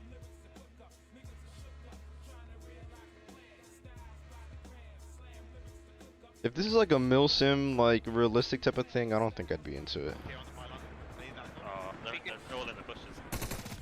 Got it. Clear right. Nice. You see how quick the time to kill is. If you've got armor, I think you're going to take more shots though. Yeah. You know what I think it is too? It's because the Call of Duty is so popular or whatever. And you know, Call of Duty is known for being like the arcadey, like twitchy, jumping around shooter. And when you see like these like smaller studios make like an alternative to that, I mean it's not like they're making the game they want to make, I guess, but it's just that I feel like they overcorrect and they're like, okay, we're gonna do the opposite of that. We're gonna make a fucking super milsim, like super slow campy, like you die in one hit type of shooter. And it's like, I mean that's cool, I guess, but there's like an itch that isn't being scratched, which is like an actual alternative to like a classic COD or classic Battlefield. They'll revive there, so you can get money for that. Yeah, it just becomes like Insurgency or like Squad or something. You need to actually go for the zone and stop like we need the points. Yeah, let's go. Yeah. And the hot zone's moving too, so they're kind of following it right now. If we get 2 people on the point now. Oh, there we go. Contesting. I'm being rezzed. Contested, so there's enemies in it. Nah, bro, I got you, bro. Hold up, I got you. Hop on.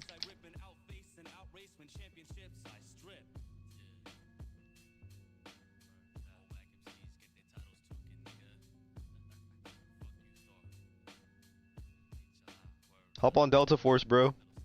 Delta Force just dropped their massive meltdown season that brings 2 extremely different maps to the game and some bigger, more meaningful changes that the perimeter of the area, vehicles have a bit of a playground to kind of duke it out, but the objective areas are designed to be more like kill boxes that will funnel vehicles to their This shit is looted as mobile infantry players 2042. can actually duke it out over the objectives without constantly getting mowed down by tanks. And as you move on, the What happened to Snake? I don't know. sectors focus on an area I think they put around a Lara Croft massive instead. recreation of the Roman Colosseum. Fighting in and around the Colosseum is absolutely nuts in the best way possible. The spawns for both teams feel very close together, so the final point is basically always being contested. There's also a cool map condition where a giant satellite crashes into the Colosseum, destroying the central section. On my first playthrough, I was super impressed with both the scale and diversity of the map. It really feels like the devs are just starting to have fun with Delta Force and come up with their own ideas. Each sector feels like a totally different biome. They might not make total sense as one cohesive map, but it actually just brings enough variety for it to be a really fun playthrough. Like the second sector. No, bro, Delta Force literally has Levolution, bro. Like, actually has Levolution. It has fucking the skyscrapers going down, like, it's actually kind of crazy.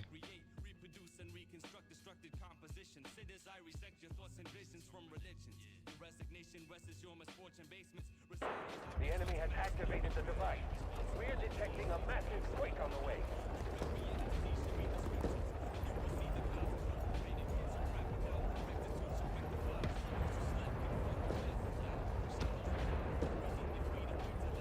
Delta Force.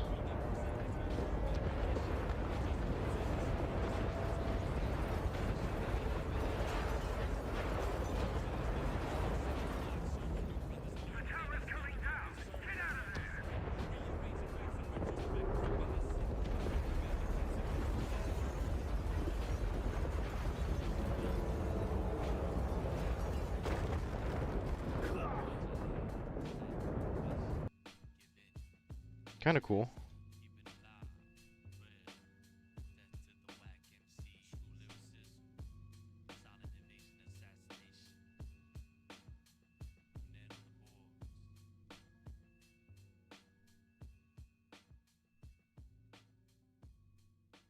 Kind of cool.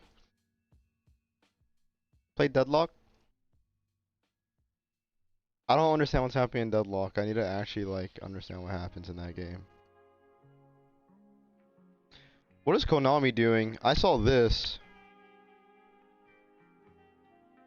Official accounts for the development teams of Metal Gear Solid Master Collection and Delta Snake Eater. You think they'll finally optimize Delta? So Konami is assembling a team, or should I say more accurately, they're already assembled a team. On July 17th, 2026, Konami launched a Metal Gear Dev, a separate official account representing the development teams behind Metal Gear Solid Collection and Metal Gear Solid Delta Snake Eater. Its first message says it will deliver information about the series from right besides the development team. So the important clarification here is that Konami has not announced a newly formed studio or anything like that, or... Shit is so fire. The Doomsday trailer? Oh, I haven't. It was on my recommended. I was gonna watch it. Should we watch it? Recruitment drive for Metal Gear Solid 6 or anything. This account appears to give an official identity to the Metal Gear development team, so the developers, right?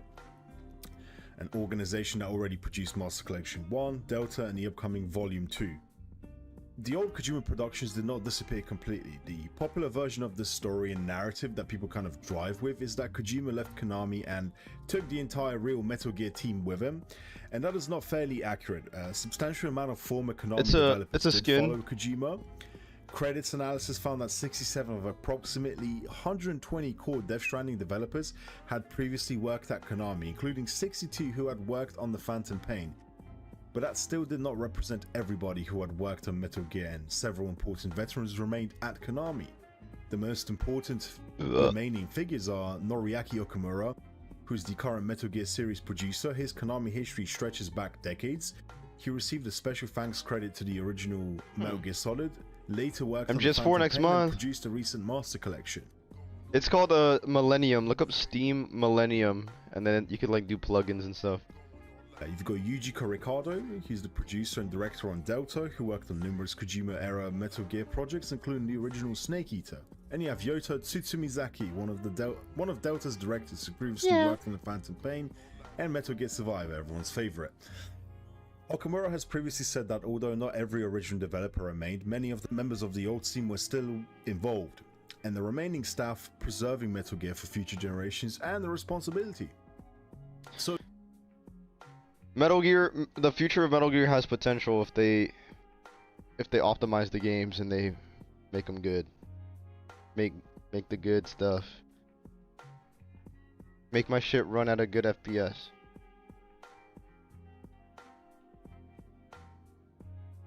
Make David Hayter a writer. Don't replace David Hayter. He's back though, which is awesome. Let me go pee, I'll be back.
Ugh, it's freaking hot, bro.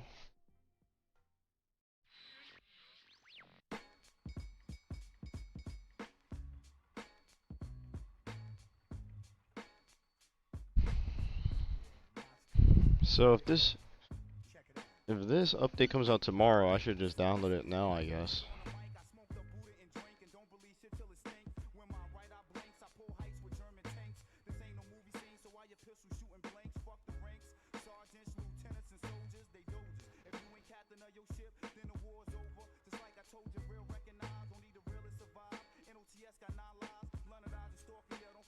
I never really played 6.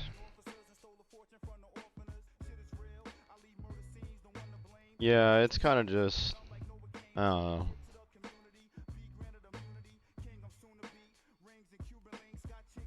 It's whatever.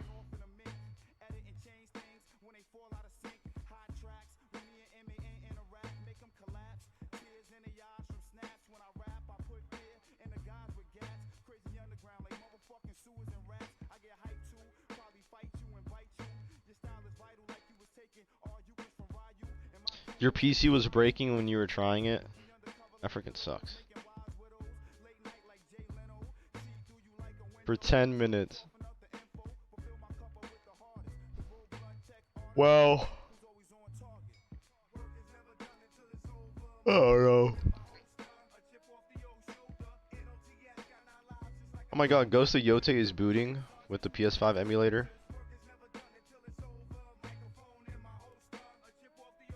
I wiggled my RAM and replugged in my GPU. Holy shit. What the hell?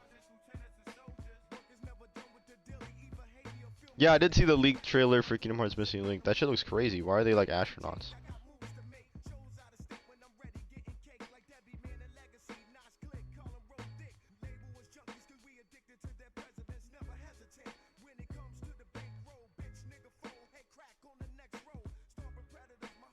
Pikmin.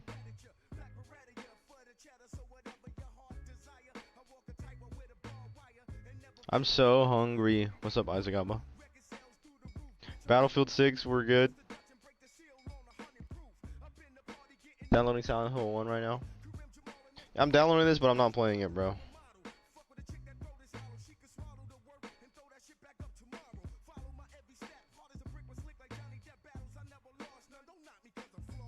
Resident Evil 3.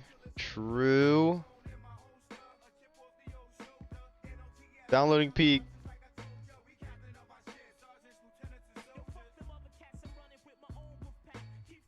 Hi.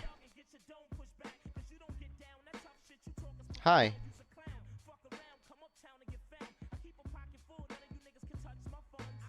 I'm more excited for single player game. Cautiously optimistic because it seems like they're trying to do like a revival, you know. And the whole preservation angle on this has been very spectacular to say the least. And it explains why Delta was very conservative, you know, when they rebuilt Snake Eater. Metal Gear Survive from the ground up, they gave the younger team kind of a story to work with, some already existing levels and enemy encounters and mechanics and stuff. Gears of War, sure. They had veteran developers who could explain why certain decisions were originally made, and you know, they kind of gave them one of these.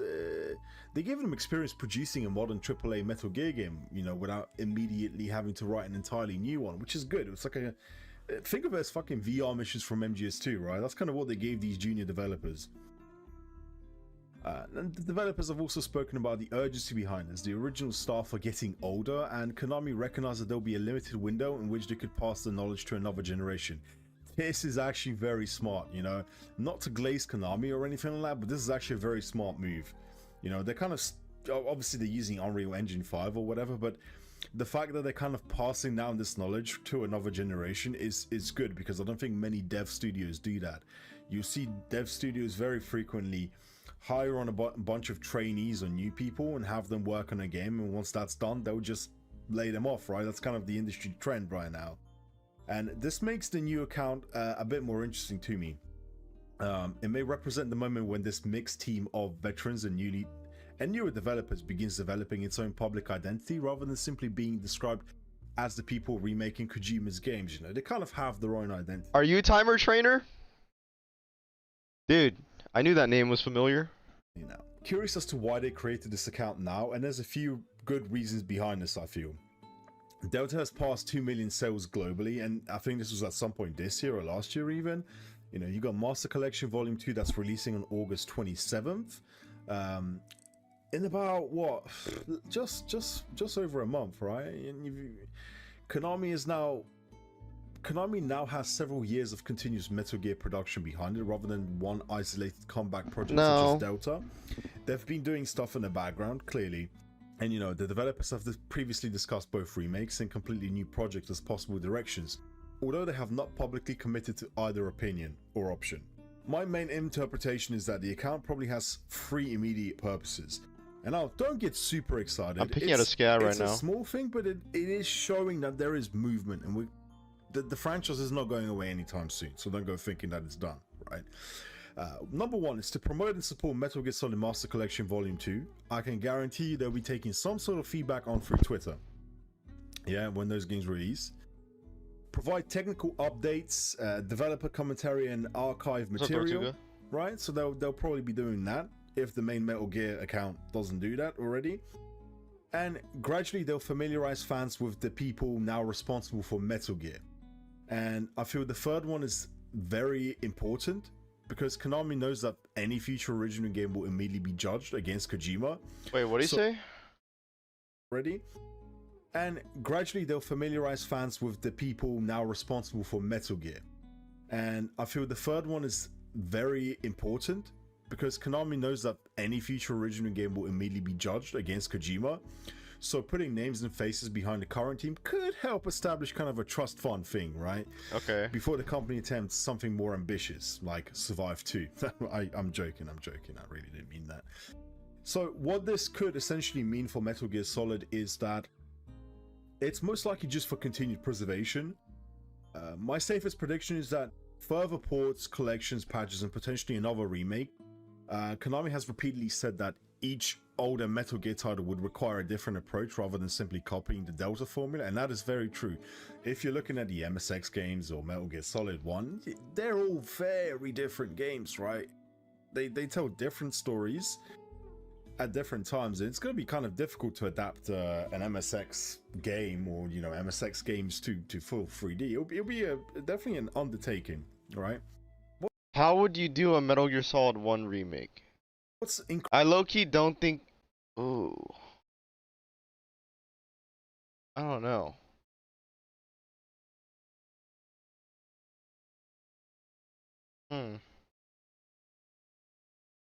Increasingly plausible for me as well as an original game.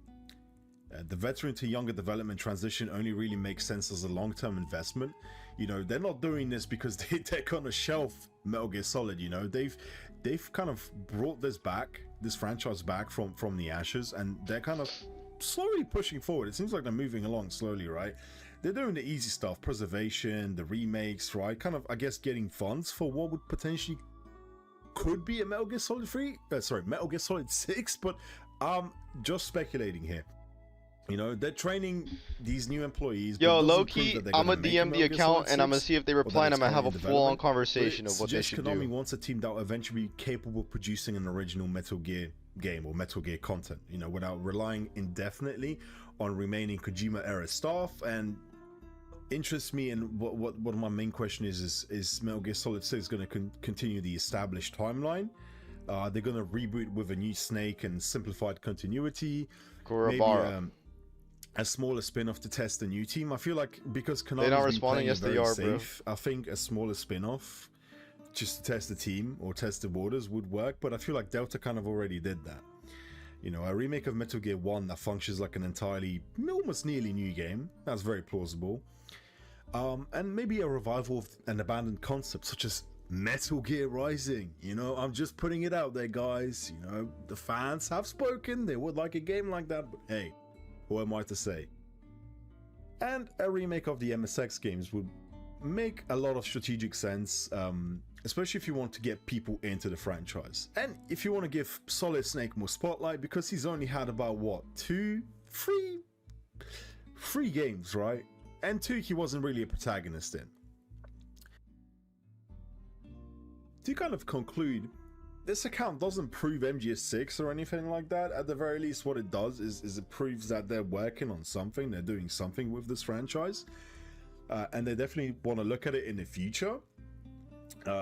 Otherwise, they wouldn't be investing, training all these new employees, these junior devs or whatever. They wouldn't be training all these people if they didn't want to do something in the future with this. My guess is they're kind of just preparing themselves for the future, or they want to keep these people around to, you know, maybe do remakes or kind of familiarize themselves with the franchise, maybe keep going, you know.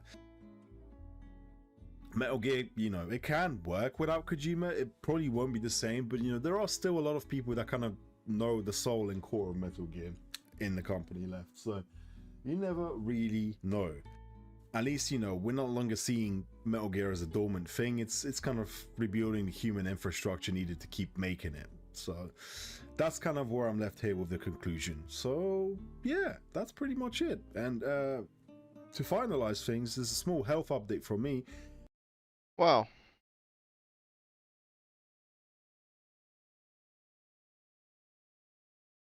I can't wait until Metal Gear gets more stuff. That would be really exciting.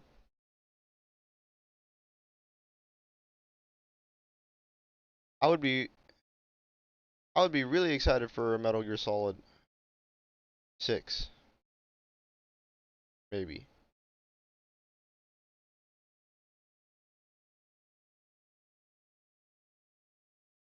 I wonder if Konami's reputation is slowly rebuilding itself.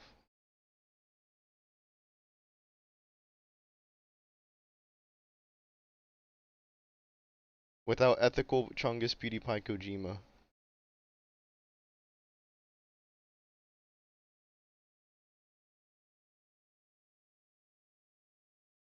What is Evil Steam? Evil Steam. You want to see my Evil Steam? It's right here.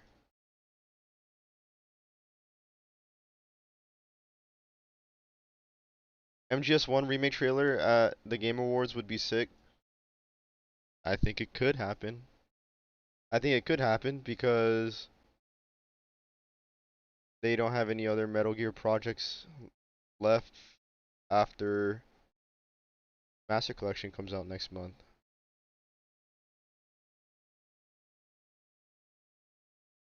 I want MGS5 sequel, bring back Venom Snake. We don't want David Hayter. Yeah. I think that's smart that they said that they're gonna establish the names of the new directors of who's directing the new Metal Gear games, to have them be like, oh yeah, these are the new.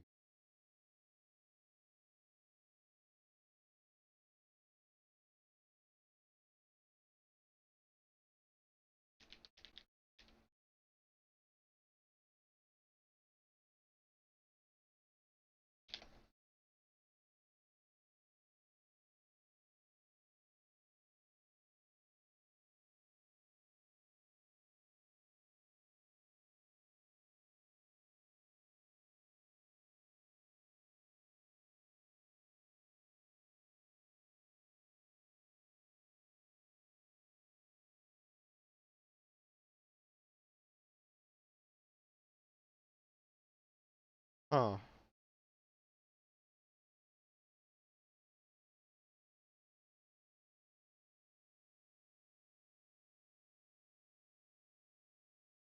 Maybe I should play Resident Evil 3.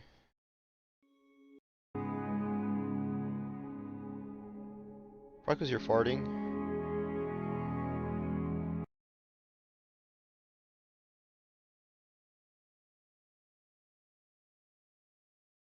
The legend. Shinji Mikami is one of the greatest video game designers of all time. He's widely known as the Big Papa of survival horror for directing a spooky little game you might have heard of called Biohazard. But over here we call it Evil Resident. The other day, I was looking through Mikami's previous work and found that he has a pretty diverse catalog of games that expand past the survival horror genre, games I played as a kid not knowing Mikami was responsible for creating. So I decided to go down memory lane. I pulled out the old 8MB PS2 memory card, revisited all of Shinji Mikami's directed work, and made a ranking on it from worst to best. A friendly reminder that this is just my own opinion, and this is just my dumb list that you probably don't care about. Originally planned to be a war game referred to as Robot. But I'll probably emulate it to get The save states. development said, nah, this game's sucky. Let's call it Jaguar. No, scratch Just in that. case. Let's call it PN3 and make it a third-person Are you action serious? game. The whole goal Yeah. behind PN3 was to make it fun to watch and fun to play. Mikami tried achieving this goal by making No, I'll probably get speed, it there too. visuals, and action the key elements in creating an intense experience. Mikami had a vision for this game, but because of a lackluster development and lack of resources, his vision couldn't fully come to life. PN3 had a lot of flaws. The story was non-existent, the controls were janky, the level design didn't seem that inspiring, and gameplay got pretty repetitive. This project felt more like a concept rather than an actual game. A concept with ideas that Mikami would eventually incorporate into a title of his 7 years later. Dude, just imagine Resident Evil, but with dinosaurs. Because that's exactly what Dino Crisis is. Developed a few years after the release of Resident Evil, Mikami wanted to step away from the fictional monsters. I heard and Dino had the Crisis is bright getting a idea of remake, bringing is in that big true? Lizard Boys instead. The story for this is simple and straightforward. You're trapped on an island, investigating a research facility with a bunch of dinosaurs in it. It's like the final segment of any Resident Evil game when you're stuck in a lab and the monsters in there get more hectic and tensions are crazy and you're panicking, except in Dino Crisis is like this for the entire fucking game with aggressive raptors instead of lickers. And my god, was this game awesome to play as a kid. I mean, I get being chased around by raptors and shit was scary, but I still found it to be a really fun experience. I'm hoping one day this game gets remade. Now, this is one of those games I didn't know Mikami had directed until recently. When this game first released, going into it I was skeptical. He did Vanquish? Cover-based shooting games were never my cup of tea, and at the time Vanquish was marketed to be just any other. But upon first playing it, I couldn't believe what I was experiencing. Remember when I said that PN3 had ideas that Mikami would eventually use? Yeah, those ideas come out balls first, sliding right into your face in Vanquish. The gameplay is aggressive, fast, and chaotic. Mikami basically accomplished what they originally had planned to do in PN3, and that was making a game which is fun to watch and fun to play. However, it seems like all the budget went into the gameplay because the story and characters were really unmemorable. But in 2010, at the end of the day, coming home after a day at school just wanting to turn my brain off to some mindless fun, Vanquish was the perfect game for that. After Mikami dropped Vanquish, he made his grand return to survival horror 4 years later with The Evil Within. Not only was this game his return to the genre, it was also the last game he stated he'd ever direct. This only skyrocketed my anticipation to see what Mikami was gonna go out with. I remember watching the teaser trailer for this when it first came out and it scared me out my pajamas. I mean, the vibe of it all felt disturbing. The monsters were unique and creepy and everything just felt gross. I was terrified and excited for what crazy shit Mikami had up his sleeve. I waited patiently, I copped it, I played it, and it was pretty good. The story was ambitious, going more towards psychological horror, which ended up being pretty convoluted, but nonetheless, I fucked with it. The gameplay didn't really offer anything new. The level designs and atmosphere were damn spooky. Some monster designs were genuinely unique. The characters were fine. Sebastian, the protagonist, was aight. I didn't really vibe with him, but he was aight. And oh my god, that aspect ratio, like you should have added a function to turn it off on launch because the TV I was playing on was already small as hell, come on now. Overall, The Evil Within is a true survival horror game crafted by the master of its genre. It sure as hell also added to the experience knowing that this could possibly be the last game I play from the mind of Mikami.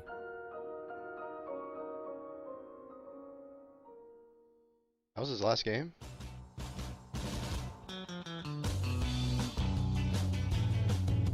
The year is 2006. Capcom USA released Final Fight Streetwise, the latest beat-em-up game in a franchise that Shinji Mikami genuinely loved. I have it After too. Mikami played this new installment that Capcom USA had developed, he thought it was absolute dog shit, and was pissed that a series he enjoyed had ended up like this. So he thought to himself, fuck it dude, I could make a beat-em-up game, and God Hand was born. Now, the development of God Hand has some pretty alpha lore that I just can't not bring up. Mikami the year prior had just delivered Capcom a behemoth of a game, so in his eyes he felt like he could do anything. He didn't give a shit what anyone had to say. He wanted to make a game that he would enjoy. This absolute Chad knew day one that this game he was about to make wouldn't sell copies, and not that many people would like it. But he made it anyways because he could, and because he had the passion in creating something he always wanted to create. Unfortunately, Mikami's assumptions were right. The game didn't sell well and was poorly received on launch, but as the time went on, God Hand would eventually become a cult classic and become a beloved game to many, like myself, because to me, God Hand was it. Looking back, my memories of playing it feels like a fever dream. This was probably my first introduction into full Japanese horror being put into a game, and I couldn't have been more confused, aroused, and confused. But I can't say I didn't like it. The story was simple, but it wasn't bland. The cast of characters were diverse, interesting, and some were surprisingly progressive. God Hand was way ahead of its time, man. The combat system being the highlight of it all, besides Olivia. Combat was crazy in this game, and super in-depth. Like, out of the dozens of moves to choose from, you can assign any of them to each face button. The left analog movement is a little wonky, but you get used to that quickly. And the right analog allows you to dash, do backflips, or control your upper body movements to sway any attacks. It was sick. And once you're warm with the controls, and you go out there and you go punch a guy to the moon, you kick some nuts, Yeah, you I kick got some God of ass War 3. sometimes, spank some ass, get your ass kicked. It's about drive, it's about power, and you go press L1 in the menu and see photos of Olivia and then you make sure no one is home, man. The OG, Yeah, I played this game. the pioneer of the survival horror genre. Pay your respects to the old head and bless your Lolo. This fossil of a giant was before my time, so I never really got the chance to experience it on the PS1, but I did play Deadly Silence when it came out on the DS, which is basically the OG, just slightly better. When I booted that up for the very first time, you know what was the scariest thing about Resident Evil for me? It wasn't the opening cutscene, the dogs, it wasn't the big spooky mansion, it wasn't dialogue either. It was the tank controls that I could barely handle as a kid. Once I managed to figure it out and make it to the first zombie, then that's when the actual scariest Resident Evil moment happened. When those pupils locked eyes with me, I was no longer a boy. That one moment set the tone for the rest of the games, and I had my eyes on the franchise from that day on. RE96 is a classy chap. It's by no means a perfect game, flaws mostly due to limitations in hardware, but still a classic that defined an entire genre. But what would this game be if Capcom didn't have those hardware limitations? Without hardware limitations, Mikami and the team at Capcom were free to create their original vision for Resident Evil, and my god almighty boy is this game timeless. 20 years later and this is still stunning to look at, and it still holds up today without flaw. The story, the setting, characters and monsters is just timeless. The team took everything that was great about the original and pimped that ride in a tasteful way. You had your photorealistic pre-rendered backgrounds, beautiful in-game models that blended well with the environment, the dialogue which was still cheesy but this time in a charmful way. Tank controls were now optional. There were also new enemies with the bonus addition of some sassy girls sprinkled in. You have your perfect package, and you have your purest Resident Evil game ever made. Honestly, I wouldn't even be upset if Capcom decides to cash in and make another remake of this, but in a different camera perspective this time. Maybe third person, first person, all the persons. I just want to experience the mansion in every form possible. Anyways, This game is fucking great. Play it if you haven't, dude. Bro, put in no Russian.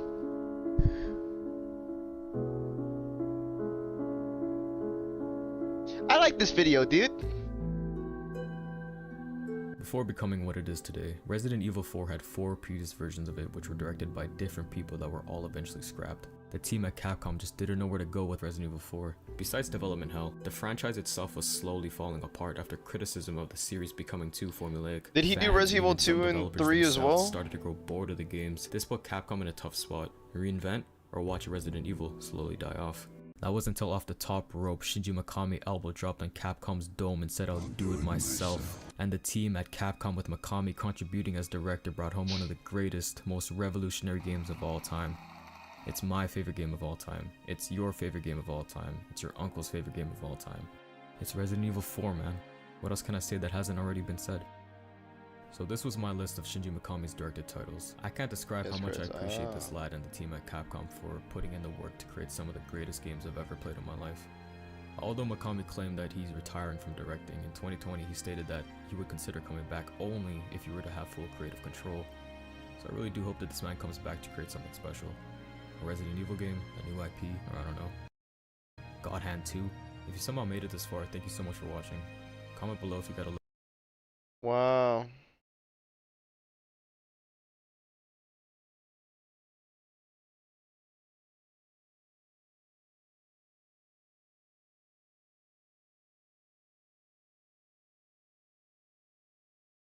The father of stylish action, Hideki Kamiya is a Japanese video game designer and director behind many iconic games and franchises. His innovative approach to game design, mastery of fluid combat mechanics, and unique storytelling have made him one of the most influential figures in gaming today. Yet he remains someone I find to be quite slept on in mainstream culture, a man not talked about enough compared to other developers, but for those who know of his influence on gaming. For a while now, Kamiya has been laying low with over 10 years passing since his last directed game, but recently, at the 2024 Game Awards, it was announced that there will be an upcoming sequel to one of Kamiya's previous gems, with him back in the saddle again. So I thought now would be the perfect time to revisit all of his past directed games Who's that and one? make a ranking from least favorite to masterpiece. Wonderful. Released exclusively on the Wii U in 2013, The Wonderful 101 was a niche game on an already niche console, so if you haven't heard of this before, then I don't Well, I'm blame you. hungry. The game follows a group of 101 ordinary citizens who transform Yeah, I played into Bayonetta. superheroes to protect Earth from an alien invasion. The game features chaotic mechanics and a vibrant comic book inspired art style reminiscent of another Kamiya game, Beautiful Joe, more on that later. The Wonderful 101 had some big ideas, with its most distinctive one being the Unite morphing system. This system gives you the ability to draw shapes on the Wii U's touchscreen or with the right Bayonetta analog 2? stick to combine the heroes into different forms of weapons. Although the idea and execution were fun to play with, Have at to the get an start, it emulator. slowly grew repetitive using the same few powers over and over again. Keep in mind, this game takes around 15 plus hours to complete, so getting through this with somewhat limited gameplay was a slog at times. The game could have been trimmed down with its pacing tightened, and maybe then the gameplay loop wouldn't have ended up feeling as repetitive as it did, but Simu. making it to that wild Yeah, I'll probably finale get that. kinda made it worth it. Overall, The Wonderful 101 is by no means a bad game. It's a very solid experience with bold and creative ideas, but caters towards You think they'll make a very niche new- audience. A bizarre project with some flaws, fitting for a bizarre console with some A flaws new of its Bayonetta own. game? Joe, honey, why don't you show me I like Bayonetta 1. action? Beautiful Joe is a super distinctive looking game to me. I vividly remember trying this game as a child, but quickly dropping it due to how unforgiving it was. But that art style, stuck with me forever. Yeah, I'll just get The it on story follows Simu. a teenage cinephile named Joe, who takes his girlfriend Sylvia to see a film featuring his favorite Cinephile. hero, Captain Blue. During the movie, an evil looking bad guy reaches out from the screen and kidnaps Sylvia, pulling her into the movie. Joe is then dragged in as well, and encounters Captain Blue, who grants Joe a gizmo called the V-Watch, which allows him to transform into the superhero Beautiful Joe. Hideki Kamiya is a big fan of cinema, especially action and tokusatsu films. He wanted to pay homage to these genres while pushing the boundaries of game design. His goal was to create an experience that felt like playing inside one of these movies using cinematic effects like slow motion and fast forward, which weren't really seen in games during that period. Even to this day, I think these mechanics have aged gracefully and still hold up over 20 years later. Though unique in concept and style, the gameplay can be unreasonably frustrating. There is a steep learning curve with roller coaster-like level of difficulty that turn what looks like a cute and welcoming game into a low-key controller smasher. For example, later in the game there's a chapter that puts you through a gauntlet of the last 4 bosses Bayonetta you needs to faced be freed from before having to Nintendo. take on the hardest boss so far. But if you bite down and work through it, the game becomes a very rewarding experience that's relatively short from start to finish. There is some replayability with harder difficulties that unlock after completing, but in the end, Beautiful Joe is pretty limited in substance. I still had a lot of fun with this one, even if it was a bit rough at times, and it did remind me of a simpler and sweeter time, so I'll give it a plus for that. Beautiful Joe is an exciting and super stylish game that feels like a passion project of Kamiya's love for cinema. After years of creative differences and butting heads with Capcom, the company Kamiya worked for at the time, he decided to venture out and try something new. Once leaving, he and other legendary game developers co-founded a new game studio called Platinum Games, where they would operate independently. At Platinum Games, with a lot more creative freedom, Hideki Kamiya was able to go full Hideki Kamiya. His first project at this new studio was of course Bayonetta. The game follows the titular character Bayonetta, a powerful witch who awakens after a 500-year slumber with no memory of who or what she is. As she tries to uncover the truth about her past, she soon realizes just how deep Maybe they the could even rabbit do hole like a goes and prequel. discovers that she is far more important than she ever imagined. Umbra witches, light and darkness, cosmic battles. Bayonetta's story is batshit crazy and is something you'd have to try and puzzle together yourself as you play through it. But let's be real, Bayonetta wasn't ever recognized or played for its story. The gameplay is its selling point and it delivers hard. The game is peak stylish action, Kamiya's bread and butter. The combat is fluid, satisfying to execute with fun mechanics sprinkled in. Like dodging an enemy's attack at the right moment would trigger Witch Time, which would just slow time down like we previously saw in Beautiful Joe. Attacks were cancelable and inputs were very responsive. My favorite part of it all is the execution-like mechanic that reminded me of heat actions from the Yakuza franchise. And the soundtrack on top of it all was just fabulous. I loved the jazz. All in all, Bayonetta Completely different type of game. completely Oh yeah, I think I've unapologetic seen in that. every way. Kamiya fully embraced the over-the-top action, the sexualized protagonist, absurd storytelling, and campy humor without hesitation. But like with most ambitious creations, it has its flaws. Bayonetta shows signs of its times. The game has a lot of quick-time events, some of which would lead to an insta-death that would affect your level score if you were going for that. Also, even for such a wacky game, some sections felt completely out of left field, and these segments I just like went on quick-time for way events. too long. Don't get me started on the first half of chapter 14, but the flaws aren't that deep and don't completely affect the overall experience. At the end of the day, Kamiya did it again by delivering another staple in the stylish action genre and created another iconic character and franchise. Bayonetta is a must-play for those that are a fan of his style. Released in 2006 for the PS2 at the 8 end days. of its life cycle, Okami flew completely under the radar and is what I consider a forgotten masterpiece. The story A follows long ass Amaterasu, cutscene when you the have your son of controller on your former desk, you're just White chilling Wolf, watching the tasked to cutscene. restore and bring life You back gotta to press the land of square in Japan 2 after it's been seconds. overrun by Split darkness. second. Inspired by The Legend of Zelda, Kamiya wanted to create a game in the same vein as the legendary Nintendo franchise. The way the progression and world building were structured and the sense of discovery were both inspired making by another Zelda one of this games game? and were heavily felt in the world of Okami. Despite these notable inspirations, Okami still stands firm on its own 4 legs, with many ideas unique to its own. Visually, Okami has the most beautiful use of cell shading that I've seen in gaming. Initially, Kamiya wanted Okami should to play have this. a more realistic art style before having to shift to cell shading due to hardware limitations, and I'm glad they did, as Okami is now synonymous with this style. On a side note, I played this on an emulator, and even then I still found it to be visually stunning, even with the ghosting. What in console is resolution. Artistic expression was a big theme Kamiya wanted with Okami, and in terms of gameplay, he emphasized this with the Oh, wow. Celestial Brush mechanic. As Amaterasu, the player is given the ability to bring out the Celestial Brush and paint symbols to attack enemies, manipulate nature, and solve puzzles. This mechanic was a lot of fun to combo and mess around with, and although it really tested my ability in having to draw a simple circle with an analog stick, I still found it to be a really cool and unique feature. In terms of storytelling, the world building was amazing, with a lot of beautiful locations and a stunning soundtrack to accompany it all. A lot of characters in this world were quirky and memorable that I just loved to interact with, especially Isun, your companion who was with you throughout the entire ride. At first I thought he'd be annoying like Navia, but Isun grew on me a lot the more the story progressed, and I ended up really loving that little shithead by the end of it. Okami gives you plenty of time to grow with its world and characters, as it's a dense game which took me around 40 plus hours to complete. However, those Damn, 40 for plus real? hours definitely felt like 40 plus hours, which brings me on a downside. It's a slow ass game. Right off the bat, the second you press start for the first time, you're locked in a 10-minute intro describing the world through text, since by the way, there's no voice acting in this game, so all dialogue sounds like it's being yapped at you by an Animal Crossing villager.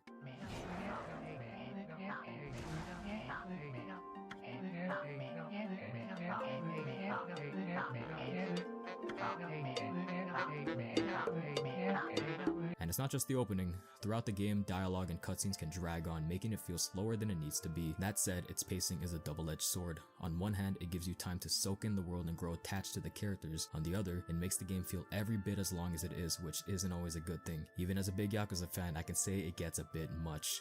Aside from the solo opening and minor pacing issues, Okami is still a piece of art that I consider to be a masterpiece of the 6th generation console. What happens to the Flawed and Yakuza forgotten, series? but still a masterpiece nonetheless. Ada! The directorial debut of Hideki Kamiya, and he came out swinging, but so did the development process, swinging right back at him. Resident Evil 2 was no easy fight to finish, and I feel the need to give some backstory on the development since it really adds context and emphasizes what makes Kamiya so legendary as a game director. To quickly summarize, after Shinji Mikami, the director of Resident Evil 1, wrapped up his work on the survival horror classic, Capcom immediately pushed for a sequel. Kamiya, who had worked as Shinji Mikami's protege on Resident Evil 1, was personally chosen by Mikami himself to direct the follow-up. Mikami saw the potential in Kamiya and said to him, and I quote, "You are the dark horse of the new recruits. You're either going to fail spectacularly, or you're going to be a huge success." And shockingly enough, Kamiya went on to do both in one game. Resident Evil 2 being his first time directing, his inexperience showed during development. If it wasn't obvious by now, Kamiya is a big action guy, and his goal with RE2 was to make it bigger, dramatic, and more action oriented, but his first iteration of this ended up leaning too heavily on those themes and lacked a strong narrative and any emotional depth or atmosphere. Mikami tested this early prototype and said that it was boring and dull. Imagine your mentor saying that to you on your debut project. This culminated in RE2 being completely scrapped, and the team at Capcom led by Kamiya had to start from scratch. This scrapped version ended up becoming known as Resident Evil 1.5. With morale low, the inner Capcom team that was under Kamiya's direction went to Shinji Mikami. It's so funny how people talk about these directors like they magically do all the work. One thing I just find like interesting is like Resident Evil, like, you know, you have Resident Evil 9, it's going and shit. And I'm pretty sure it doesn't have these guys in it, no? Like, it doesn't have like the OG dudes directing it, but people are liking the new Resident Evil games. And I'm just bringing that shit back to Metal Gear. It's like, why can't that be the same way? And I think it's because they gotta go uphill, bro. Like, Metal Gear has to fight like the past Kojima like reputation. And then had to also like Konami, sorry, fuck. Konami has to fight the past Konami reputation, and then Kojima, they gotta go against the Kojima glaze as well. Cause it's kinda like stapled in there. Like, I don't know. You don't hear anyone saying like, oh, Resident Evil, no Shinji Mikami, no buy. Like, bro, who does like nobody does that, bro. Can you imagine Resident Evil 9 being like, bro, Resident Evil 9 doesn't have Shinji Mikami and Kamiya? I'm not buying it. Like, but people do that for Metal Gear.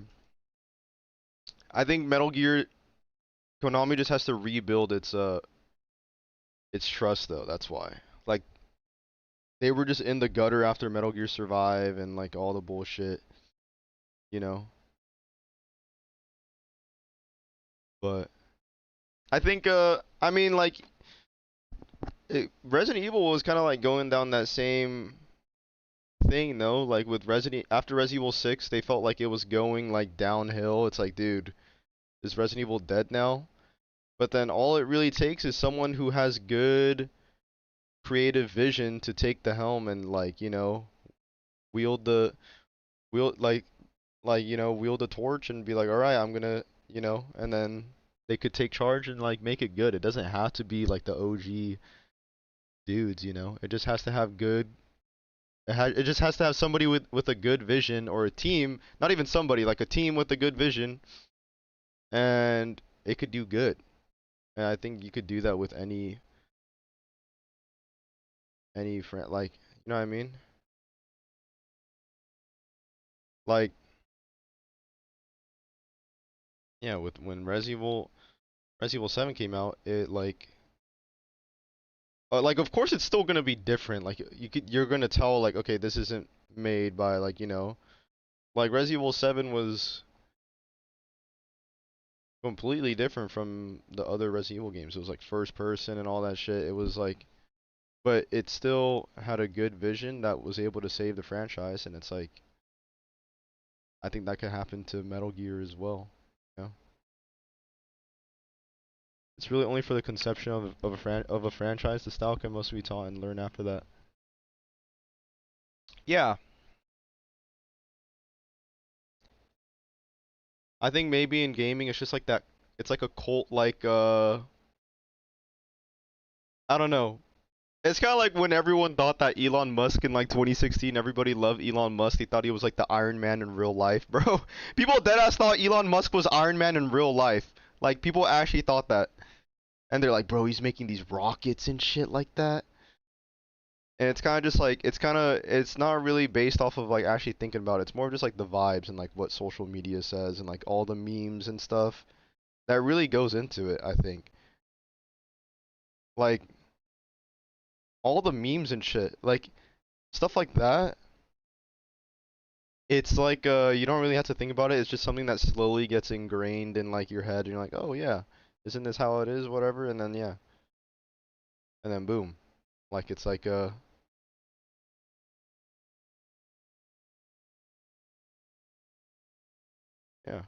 Huh. Kojima, the Elon Musk of gaming. Asked him to replace Kamiya for his inexperience. Mikami stood firm on his belief in the young director and gave Kamiya a second and most likely final chance. So with development restarting, Shinji Mikami brought in TV show writer Noboru Sugimura to help Kamiya rewrite the entire story and improve on the lacking narrative. Mikami would then take a backseat role as supervisor, overseeing game design and quality control. And finally, Kamiya, still in the directing chair, had to prove to himself, his mentor Shinji Mikami, and the inner team. I like the OG Resident Evil 2. I thought it was really good. Project Home, and good God Almighty did he persevere. The story begins with rookie cop Leon S. Kennedy and college student Claire Redfield arriving in Raccoon City, only to find it overrun by. I thought you hated it? No, I was just rage baiting you to get you really mad, but I actually really enjoyed it. City Police Department, or no need to be so mad. The horrors of their night have only begun. Are you mad? With two protagonists, Resident Evil 2 introduces an interesting concept with a scenario system that was heavily marketed as the game's biggest selling point. You can either start your first playthrough or Scenario A with Leon or Claire, then once completed, Scenario B is unlocked where you play as the character you didn't choose. Kamiya and the team introduced the scenario structure with something called the zapping system. This system, in theory, would carry over actions taken in Scenario A to affect Scenario B, like item placements, door access, and enemy placements. While ambitious for its time, it didn't really work as effectively as intended. Both Scenario A and B often repeated the same major events, bosses, set pieces, and no Kojima, no buy. Plot holes where the same moments seemed to happen twice. Besides the zapping system not really working, which wasn't even a big deal for me, I honestly have no other flaws or gripes with OG RE2. It perfected the formula introduced in the first game by being more refined in every way. Its pacing and level design was much smoother to navigate. The way the set locations intertwined was I did both. I did Claire and Leon's. Was just as interesting. Leon's was actually really quick though, because the expanded Claire took longer, but Leon's like, it's like you're or whatever one you do after, it's like you're playing right off of you knowing exactly where everything is now, where all the rooms are at now. So you're just like speed running kind of. Story and characters were much deeper, introducing the franchise's most iconic figures, Leon, Claire, Ada, and Hunk. The pre-rendered backgrounds were more detailed, cutscenes were more cinematic, and the sound design was insanely atmospheric. No Mansion Basement here. Basically, the presentation and scale was significantly larger in every way. I mean, it's like Terminator 2 or Aliens in the gaming world. Its predecessor was a slow, methodically paced thriller with body horror and creepy elements, to the sequel going harder with adrenaline pumping, blood surging, high-octane action, while also delivering a deep and meaningful story. Hideki Kamiya, again, big action guy, wanted his sequel to Resident Evil to be like these Hollywood movies that he I really like how so you think about greatly. things. Really? After failing the first time and learning from those mistakes, this time he was able to properly implement the Hollywood-style action he so greatly desired. And that he did. Resident Evil 2 was released in 1998 for the PlayStation 1 and was widely praised by critics and audience alike. Resident Evil is my favorite franchise of all time, and OG RE2 for me is easily top 3 of the series. It is one of the most influential games in the survival horror genre and gaming in general, but it is not as influential as the Firestarter Kamiya would release only 3 years later. Want to fill your dark soul with light. Impressed by Hideki Kamiya's work What's on up, Resident Tripoli? Evil 2, Shinji Mikami quickly entrusted him with directing the up-and-coming Resident Evil 4. But Kamiya took an entirely left turn from the usual Resident Evil formula and went for a game heavily focused on stylish combat and high-intensity action. Capcom didn't agree with this new direction for the survival horror franchise and thought it strayed too far from Resident Evil's traditional elements. Rather than discard the project entirely, Capcom saw value in the concept and acknowledged that Kamiya's team was onto something unique. Kamiya and his team were removed from turning that project into RE4 and were instead given the opportunity to develop it as its own IP. This new IP became Devil May Cry, aka the pioneer of the stylish action genre, the big daddy of the hack and slash, the game to spawn one of the most iconic franchises that's still going till this day. Devil May Cry was released in 2001 for the PS2 and follows the story of Dante, a half-human, half-demon who runs a shop called Devil May Cry, a shop and base of operations where he takes on contracts to take out demons for a price. One day, a woman named Trish barges through the front door to let Dante know that the powerful Was he in charge of all the Devil May Cry has games? returned and is planning on conquering the human world. Trish then leads Just the Dante OG to a ones. massive gothic castle on an island where Dante must journey through to find revenge and possibly some closure of his origins. Devil Just May one? Cry is fairly straightforward in terms of core plot, but the story features complexity to it with many twists and turns. But just like Bayonetta, I made the pretty much second all one. the Oh, games yeah? talked about so far, Hideki Kamiya's games are not highlighted by its storytelling. Who Devil did May Cry 3? basically invented the hack and slash genre that we know today. Released in 2001, it was beyond its time. in terms Acting of like whoever combat. made it was the Combat sole fast, creator fluid, and had did a heavy everything emphasis on himself by hand. acrobatics. Though games like Tekken or Street Fighter had similar combat mechanics, Devil May Cry brought these ideas of seamless combo-heavy Who action made to a 3D 3? action adventure I space. did. This implementation was revolutionary at the time and Hideaki became a defining feature of the game. Itsuno. Animation canceling, juggling, and combos must have been mind-blowing for people in 2000. Kojima fanboys be like, A 3D game that wasn't a fighter. Aside from its one-of-a-kind gameplay mechanics, DMC hits it out of the park in every other aspect. Yeah, I he even did adored the voice thought that acting the too demonic for all the symbols, which to characters. me were reminiscent of Berserk. Like, Each just look at the character. orbs and tell me that these aren't behelits. The enemy variation felt pretty deep, especially for its time, and the bosses for the most part were well designed. Dante, the protagonist, became instantly memorable with his design, who was just the perfect frontman to lead Hideki Kamiya's stylish action genre. Unfortunately, by today's standards, it has aged in some ways, mainly the camera and controls that felt super janky and stiff at times. But this game was the first of its kind though, so these issues are forgiven in my book, and I'll just chalk it up as some early PS2 janky charm. Devil May Cry is essential to understanding the Hideki Kamiya vision. He kicked off an entire subgenre with his idea to make action stylish, and he did exactly that with this game. It paved the way for many future iconic games like God of War, Ninja Gaiden, Metal Gear Rising, and of course Bayonetta. Devil May Cry R.I.P. to the Ninja Gaiden creator. What was his name? Let's watch one about him.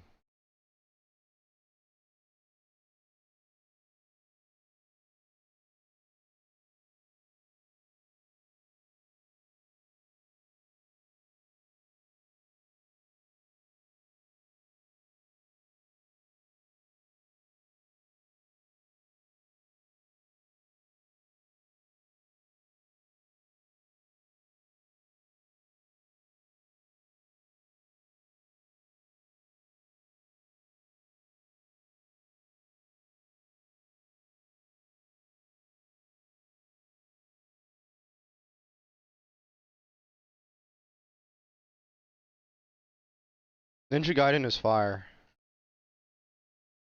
Hello.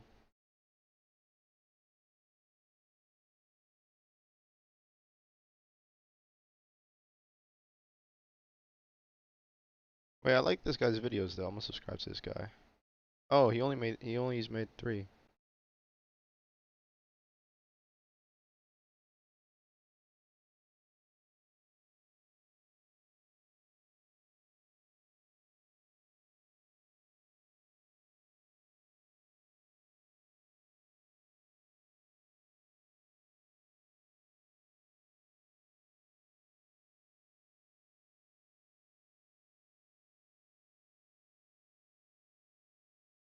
On Stellar Blade. What's popping, my ninjas?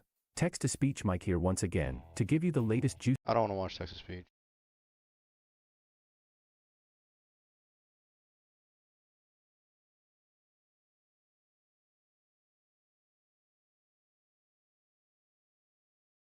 Damn.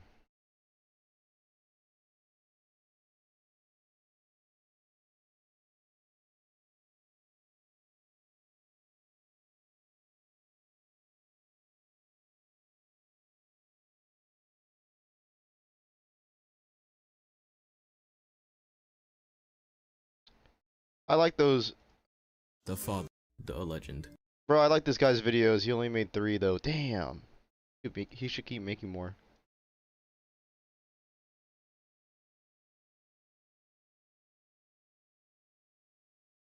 What's another good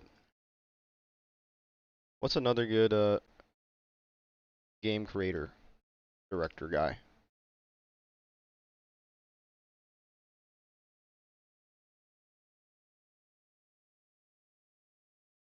Kojima.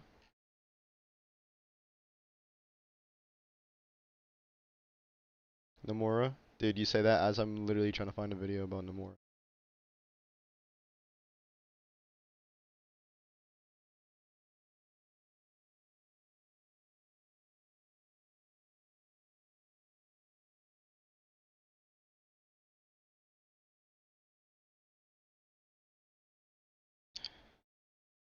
What's the guy's name? The one that does Nier and he doesn't have a face reveal? He wears like a mask.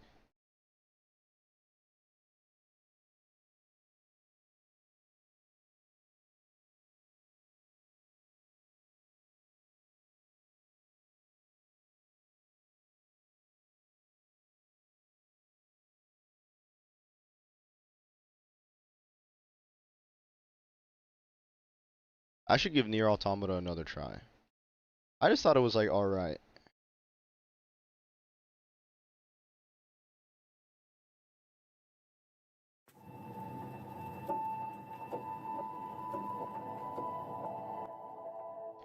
Replicant? You think they'll make another one? どちらかというと作品を好きになる。例えば狼であるとかメタルギアライジングであるとかはもともとすごく好きで個人的に買わせていただいて、それでたまたま今回自宅にあったパッケージを持ってきてサインをいただいたという次第です。今一緒に働いている若い Wow, he literally just wears that shit. That's crazy. たちはすごくその勢いがあって熱意もあっていろんなことをアイデアを出してくれるので、僕としてはその何も考えなくても選択をするだけでゲームが勝手にできていくなという感じですね。正直に言うとプラチナゲームズさんで働くのはすごく楽しいんですけれど、自分はいらないなってすごく思います。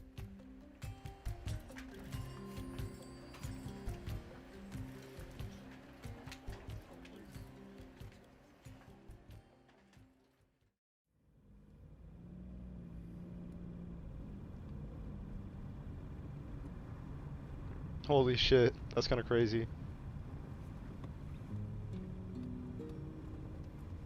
もともと僕はバーチャルボーイのギャラクティックピンボールっていうゲームがものすごく好きで、そこからいわゆるデジタルピンボールと呼ばれるジャンルのゲームをすごく I just realized there's no captions and I was like I just realized I don't understand what たんで he's すけれ saying. ども実際のピンボールのある場所っていうのはもう日本では実はあまりなくて、非常にこうマイナーな趣味というか高級な趣味になっているんですね。ただちょっと調べてみたら大阪ですごくそういう状態のいいピンボールをたくさん集めている場所があるという情報を入手して Turns on the captions and then also just doesn't read them either as the video's going.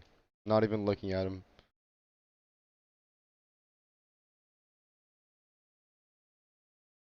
Drakengard.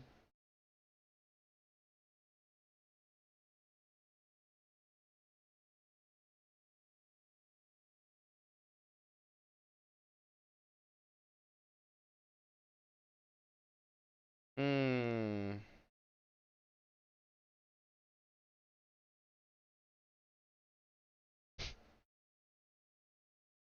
What?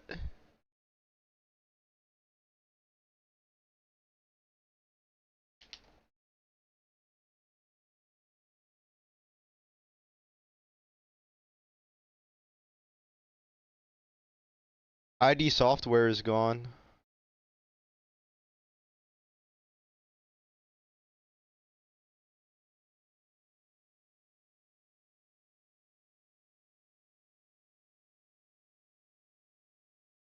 Dude, that sucks.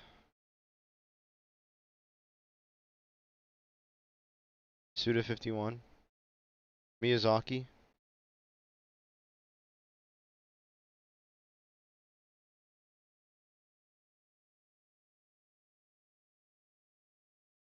Wait, ID Software is not fully gone, but they like fired everybody though, almost everybody.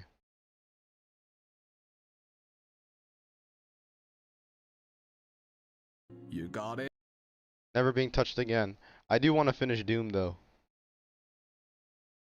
They fired everybody in Doom though, or almost everybody.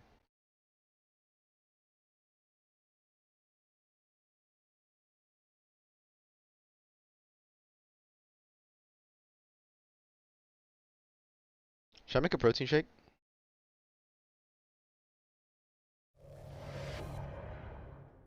We now have some idea of the amount of cuts that were made to id Software.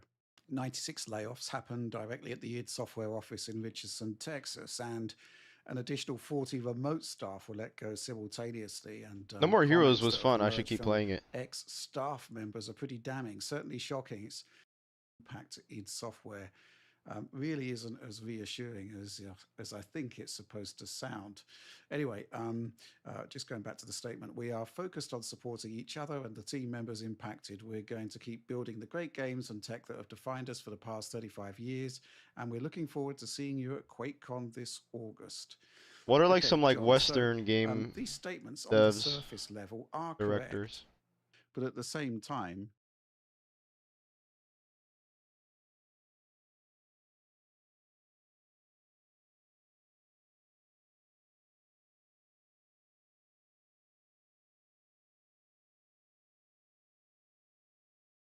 Bro.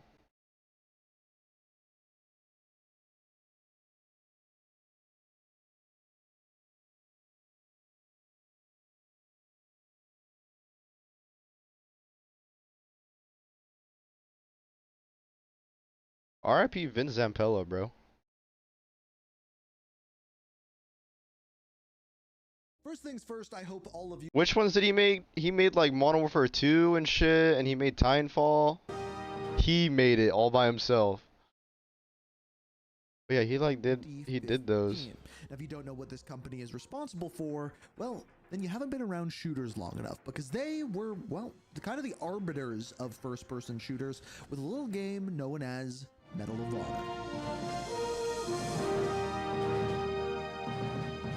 What happened to Medal of Honor, bro? So right after Vince Zampella shows up at 2015, they launch Medal of Honor. Now, they are at this time owned by DreamWorks, but they have bigger ideas. And after the success of Medal of Honor, they continue to make the games. And by the time their next big game launches by the name of Medal of Honor Allied Assault, which might be the greatest Medal of Honor game of all time, just throwing my opinion in there, guess who was the lead designer of that game? But none other than Vince Zampella. But here's where things began to get weird, because when Medal of Honor was first released, one of the people behind it at DreamWorks Interactive was actually Steven Spielberg, inspired by Saving Private Ryan. Now, it was after this, when Vince Zampella came on board, when they released Allied Assault, this game was actually kind of self-published and developed by 2015, because it was in this time that this studio was purchased from DreamWorks Interactive by EA. And this is when Vince Zampella started to get a stale taste in his mouth. He wanted to publish his own games, things that he created and had some design decisions over, which may have been one of the reasons why Allied Assault was actually so successful. But when EA got their hands on the studio, there was no more creative design left for Vince Zampella, as they wanted them to just pump out more and more Medal of Honor games. And that's what they did. Over the next 7 years, 9 Medal of Honor games were published. So after Vince Zampella, So he went from EA to Activision, then back to EA. Success with Medal of Honor Allied Assault, he was now kind of like the next big thing Damn. in first-person shooters. However, he was sick of what EA was doing. He thought they were pushing out too many games too quickly, and he didn't have control over what he was making. So he went and created his own studio with his friend Jason West, who we mentioned before, and another guy named Grant Collier. This studio was named Infinity Ward. He made Infinity Ward. Ready? Hey, welcome to Infinity Ward. Come on in. I'm glad you can make it today. Now, Infinity Ward as a company was designed with one thing in mind: to create a shooter. by the codename of MOH Killer, or specifically Medal of Honor Killer. And that is exactly what it did, but not quite right away. You see, the first couple of games made by Infinity Ward were exactly what Medal of Honor was. Call of Duty 1 and 2 were the first two games made by Infinity Ward, and both of which were just like Medal of Honor, World War II shooters. And guess what? They did take a giant market cap right out of Medal of Honor, as people I've never said played the new Call old of Duty CODs, games the more classic akin to what Medal of CODs. Honor used to be. I wonder if which they're made good. sense, I should because try 'em. Vince Zampella was leading the way, the exact person who made those old Medal of Honor games. Now, at this point with Call of Duty 1 and 2, Infinity Ward had proven that they can make tight, good, realistic shooters, and they wanted to take this a step further. And in fact, during this interview that you are seeing here, as we get a tour of the Infinity Ward studio, which, by the way, Infinity Ward is still in this exact same building to this day. I've been there multiple times. But that new thing was jumping from the past, like every other shooter currently on the market, and bringing it to present day. 50,000 people used to live here. Now it's a ghost town. COD 4 was cool, but then like the difference in COD 4 to Modern Warfare 2 is kind of crazy. Our economies, our honor. You see, COD 4 Modern Warfare did a lot more than just bring Call of Duty to the modern day. It also made Call of Duty a household name for a couple of reasons. First of all, bringing it to the modern day brought a lot of news articles and news headlines about the war in present day, bringing more attention to the game.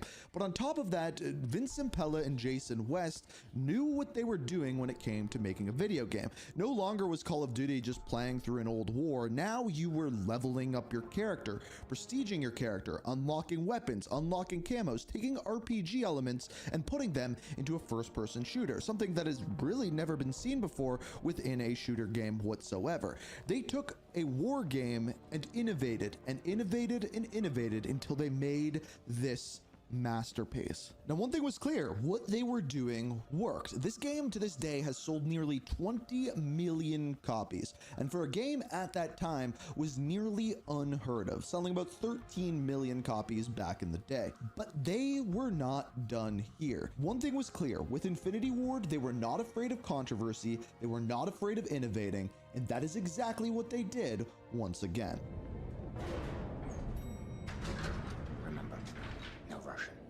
Modern Warfare 2, Infinity Ward's next game, and let's just say this is when things would stay at the top for a very, very long time. You see, Modern Warfare 2 This might be my Call of favorite Duty's campaign. first best-selling game of the year, and would go on to do this year in and year out, about 95% of the time, even to this day.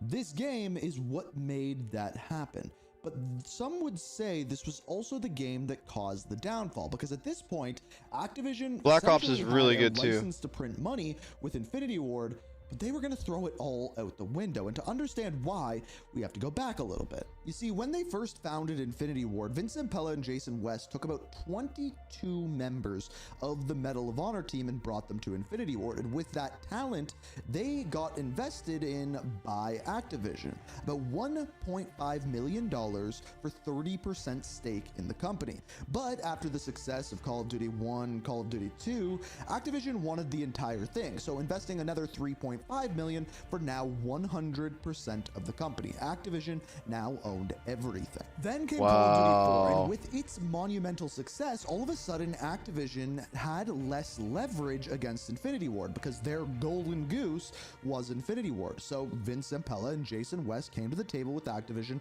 and said exactly what they wanted. They wanted Activision to take less royalties. They wanted to make more money, all of Infinity Ward in bonuses. As well, they wanted all of the creative freedom. All of it. They wanted to be able to decide what games they make, when they make them, what the release schedule is. If they didn't want to release a Call of Duty every 2 years, they didn't have to. Enter Bobby Kotick. This is the, I guess we can call him character, who Vince Zampella and Jason West were bargaining against.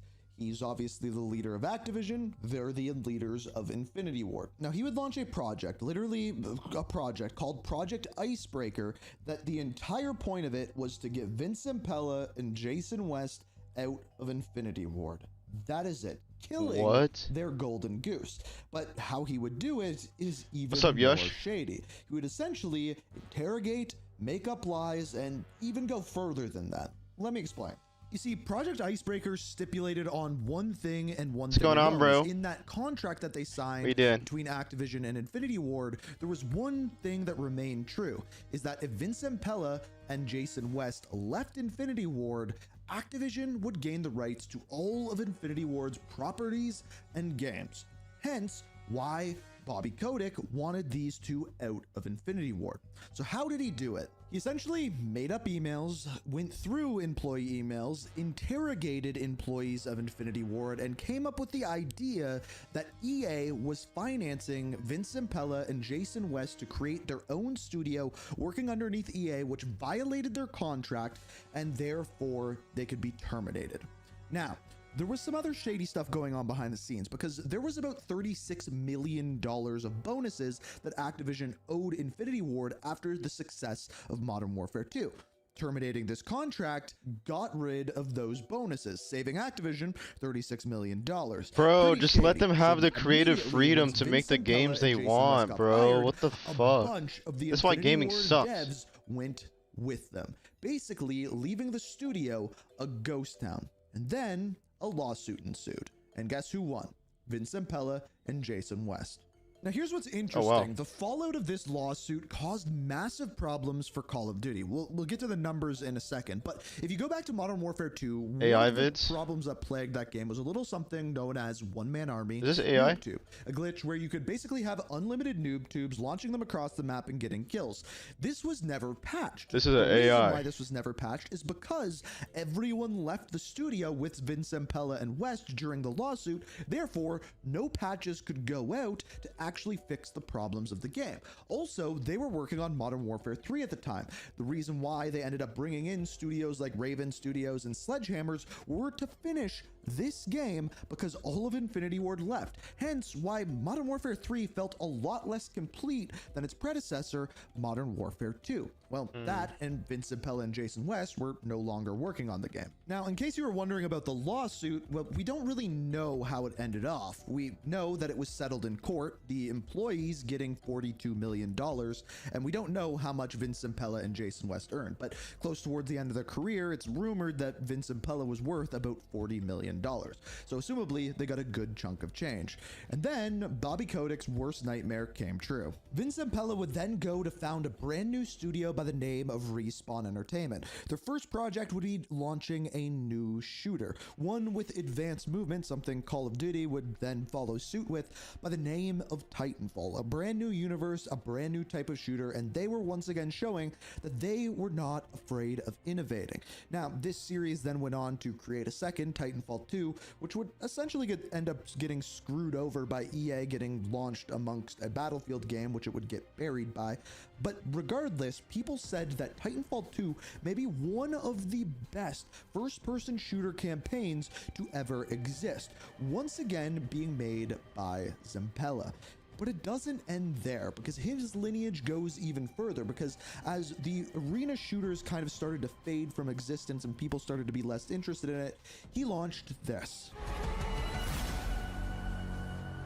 Damn, he was This just is, making of course, bangers after Apex bangers Legends. after Now, bangers, this was bro. Respawn Entertainment's Battle Royale. Now, as far as this game went, I think it gets kind of eclipsed by games like Warzone and Fortnite, but this game has amassed over 170 million total registered players in its lifetime to date. It's one of the biggest video games ever made, and like I said, I They think it ruin gets all this overlooked stuff. sometimes. But again, this is just another feather in the cap of the Games are ability just of good Vincent when Pella to people make have the creative captivating freedom to make the first-person games they shooters. want, bro. But here's the thing is, around this time, they weren't just working on first-person shooters. They somehow also got their foot into the Star Wars games as well. Now, I don't exactly know how this one happened or how it came to be, but Respawn Entertainment started working on Star Wars Jedi Fallen Order and eventually Jedi Survivor in 2019 as well.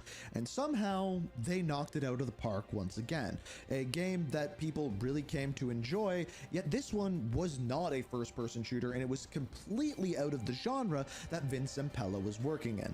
But he wouldn't stay out of first-person shooters for long, because through this time, Call of Duty started to have a downfall. downturn and started to do worse until we look at present day when Call of Duty players have reached an all-time low. And believe it or not, the crazy part about this is it all comes full circle, because the person who created the Medal of Honor killer, the Call of Duty 1, Call of Duty 2, Modern Warfare, Call of Duty 4, all of these games may be the one that put the nail in the coffin for Call of Duty this year. Because earlier this year, this happened. He did Battlefield 6. He made it by himself. That's crazy though. Yeah, it's been, years of behind the scenes work. It's, that moment when you can finally share is just, it's terrifying, but at the same time, just, like so powerful, so good. The whole team gets excited around seeing the world's reaction. And it's been like so far, like the energy in the room has been amazing. Damn, it's been RIP, such bro. a That's great crazy. moment for us. This year, Vince Zampella announced that he would be heading off the new Battlefield studio, with his first game and his studios all working together, known as Battlefield 6. Lo and behold, he would do it once again. Battlefield 6 would be the #1 selling game of 2025. Little did we know that this would be the last video game that Vince Zampella would launch, as well as one of the last interviews that he would give, because just later that year, a couple months after launch, on December 21st, 2025, this happened. I'm not going to show the really graphic part or anything like that, but if you're super squeamish and don't like... Wait, why would he even show... To say that he passed away? Why would he show the video, bro?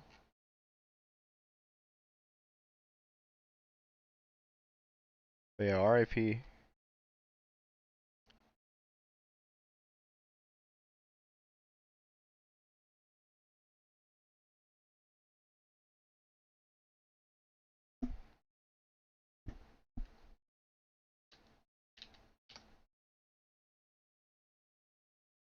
I really wonder what's gonna happen with the TTK Games shit,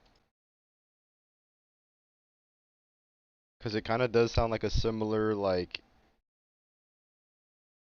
thing. Like they were having Vince Zampella do like Medal of Honor, yada yada, and then he went to go make Call of Duty. Apparently this guy's Mr. Battlefield. He left EA and Battlefield to go make his own studio. He went to go make his own studio, and apparently it's gonna let me see. TTK Games Battlefield successor director guy.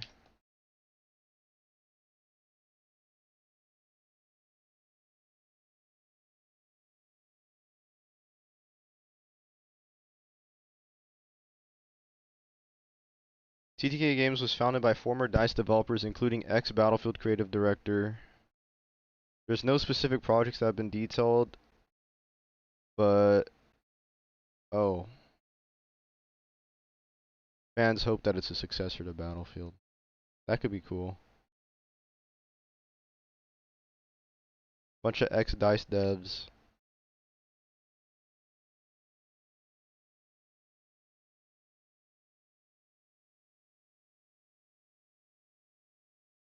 Yeah, bro. Shit could be so cool if everything is like, bro. The creative freedom is what makes games good, bro. What were the other ex-DICE devs that they made the finals, right? The finals. They made the finals, and then they also made Arc Raiders. See, I feel like these bangers are gonna come mainly from like the AA studios.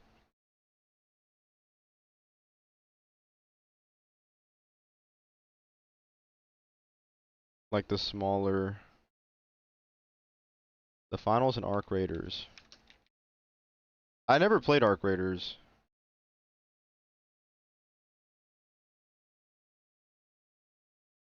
Wait, I just looked it up. Everyone says that this shit's dead.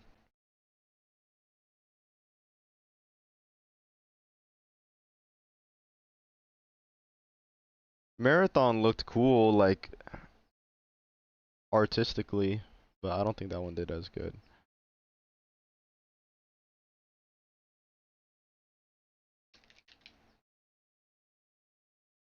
Not John Battlefield, Mr. Battlefield.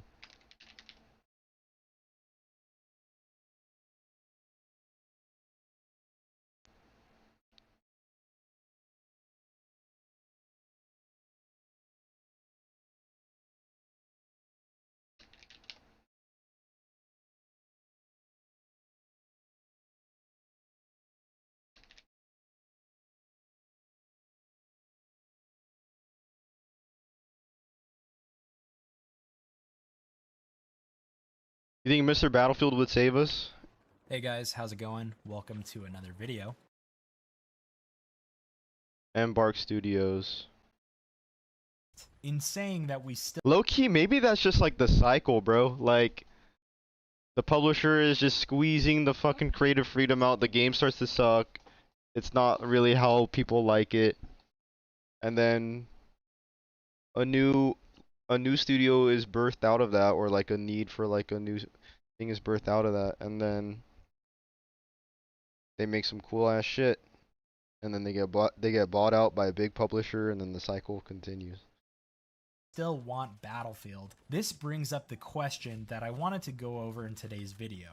Who out there could make us a proper Battlefield game, if not EA and DICE? I'm excited to maybe try Battlefield 6 tomorrow, though, when the update drops. Could clue us in on this question with a healthy amount of speculation. The first option is Embark Studios. It's well known that Embark is composed of many ex-DICE developers, and since their founding 8 years ago, they've put out 2 successful games in the Finals and Arc Raiders, which are admittedly very different than Battlefield. I know many of us would love to see Embark make a competitor to Battlefield, but we actually don't have any indication that they're even interested in making a Battlefield-like game in the first That's cool though. They're place. making what In they want to fact, make. Patrick They Soderlund, have the the creative current freedom to make what they CEO want of Embark and make. former CEO of DICE, has Doesn't have actually to be put out Battlefield. statements in the past that would indicate the contrary. He seems to paint a picture that he and many other ex-DICE employees were not only annoyed at the lack of creative freedom that they had from EA while at DICE, but also that they may have been tired of making Battlefield games over and over again, among other things. It's certainly possible that while at DICE, these developers just kind of fell out of love with making Battlefield itself, which is fair. It can probably get boring to do the same thing over and over again when you're a creative person. Soderlund also pointed out that to make a game on the scale of a Battlefield game, in his opinion, it requires a studio with more than 500 developers to do it right, and Embark isn't aiming to be that, as it prefers to be a leaner studio and to make projects with a smaller scope overall than Battlefield. So ultimately, any hopes that Embark would make a Battlefield-like game are really just wishful thinking at this point. Even though Embark could be a great candidate to make a Battlefield competitor, they don't really seem all that interested, sadly. Could that change in the future now that they've gotten 2 games under their belt that are vastly different than Battlefield and have a renewed sense of interest in the genre? Maybe, but I wouldn't put any stock into that for now. To mention Bulkhead Studios and War Dogs, early on when the details were first coming out back in 2024 about Yeah, the game, finals is I was cool. It's initially really under interesting. the impression that War Dogs was going to be a Battlefield competitor, but as the game has No. evolved and we've learned more about it, it's clear that War Dogs is actually just trying to do its own thing entirely, which, while it does share many similarities to the Battlefield feature set, it's seeming like it'll be more similar to I think as the Tarkov barriers and to entry Battlefield for than like they game are in development like Battlefield. keep getting But lower. when War Dogs does enter early access, We're probably we'll gonna test see it like out a and lot see of if it cool. scratches the Battlefield There's a lot of itch cool at indie all. games, bro, This brings us that to are coming a out. slightly more promising option. Time A to lot Kill of them are Games, emulating or like the TTK PS1 games, which you era probably stuff. heard of by now. I want to cover all I want the to see more information multiplayer we stuff know though. about their upcoming project and their studio setup so that we can get a sense of what's going on here. Similar to Embark, TTK Games is also founded by ex-DICE veterans who were Yeah, we'll check it out. intimately involved with some of our favorite Battlefield games, such as Battlefield 3 and 4. Yeah, this is what's promising, bro. This TTK Games studio. This looks really interesting. Wonder what they're Similar gonna do. to Embark, TTK Games is also founded by ex-DICE veterans who were intimately involved with some of our favorite Battlefield games, such as Battlefield 3 and 4. Lars Gustafsson, or Mr. Battlefield as he was known at DICE, is at the helm of TTK Games. In addition, his co-founders include Daniel Berlin, Peter Hoyles, and Vidar Nygren. Let's go through and review their body of work just to see what they bring to the table here. Lars Gustafsson served as producer on Battlefield 1942 and afterwards served as the creative director for the entire Battlefield franchise until he left DICE in November 2022 to start TTK Games. We don't really have much information on what his last few years were like at DICE, particularly surrounding the development of 2042 and that whole fiasco, nor do we know much about Lars' overall feelings towards EA, but it seems pretty clear that Lars had friends at DICE because so this is literally Battlefield, dude. Him when he left DICE in November 2022. Lars is serving as the CEO and creative director now at TTK. What I'm hoping is that Lars and TTK Games still have the desire and passion to make Battlefield-like games, or even a straight-up Battlefield competitor, instead of sharing the sentiments that many other ex-DICE employees might have held, where they wanted to get away from just doing Battlefield games. However, Lars did state, Am I back on my Battlefield arc again?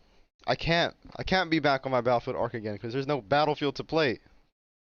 Battlefield 4 is like that, and I kind of already squeezed every single drop of juice out of it. Battlefield 6, that doesn't scratch that itch, bro. Maybe I'm just doomer though. In an interview with GamesIndustry.biz saying, "It's scary. I still love DICE and I still love Battlefield.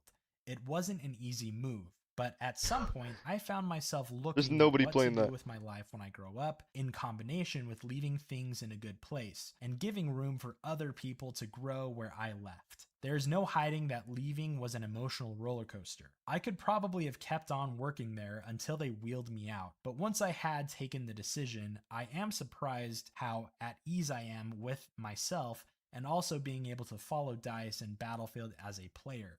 So hopefully that means that they aren't ruling out the possibility of making a spiritual successor to Battlefield." Damn, if they make a spiritual, dude, that's getting kind of like exciting to think about, but I don't want to think about it because we don't even know if they're even making that. They could be making like some sort of any game they want. They could be making a freaking anything. But just the idea of them making like a something like that could be really cool. Damn, the creative director. Which is what I'm hoping for ultimately.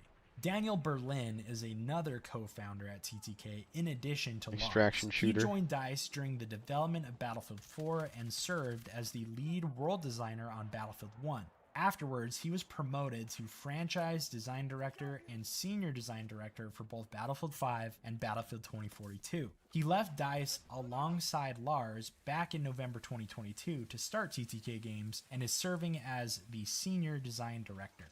I will say that these guys' association with Battlefield 5 and 2042 specifically does give me some pause in a lot of aspects, as I hold serious problems with both of these games. But it is fairly ambiguous. Yeah, but I feel like how much of that, the issues with those games are the publishers like squeezing the creative control away from them, or if it's really just them. About which bad design decisions can be chalked up directly to these guys' involvement. We know that this that's literally was what I just also said. the era where EA tightened their management grip heavily on DICE as Hey, this is literally what I just said. We know that much of the corporate meddling and trend chasing can be chalked up to exactly that.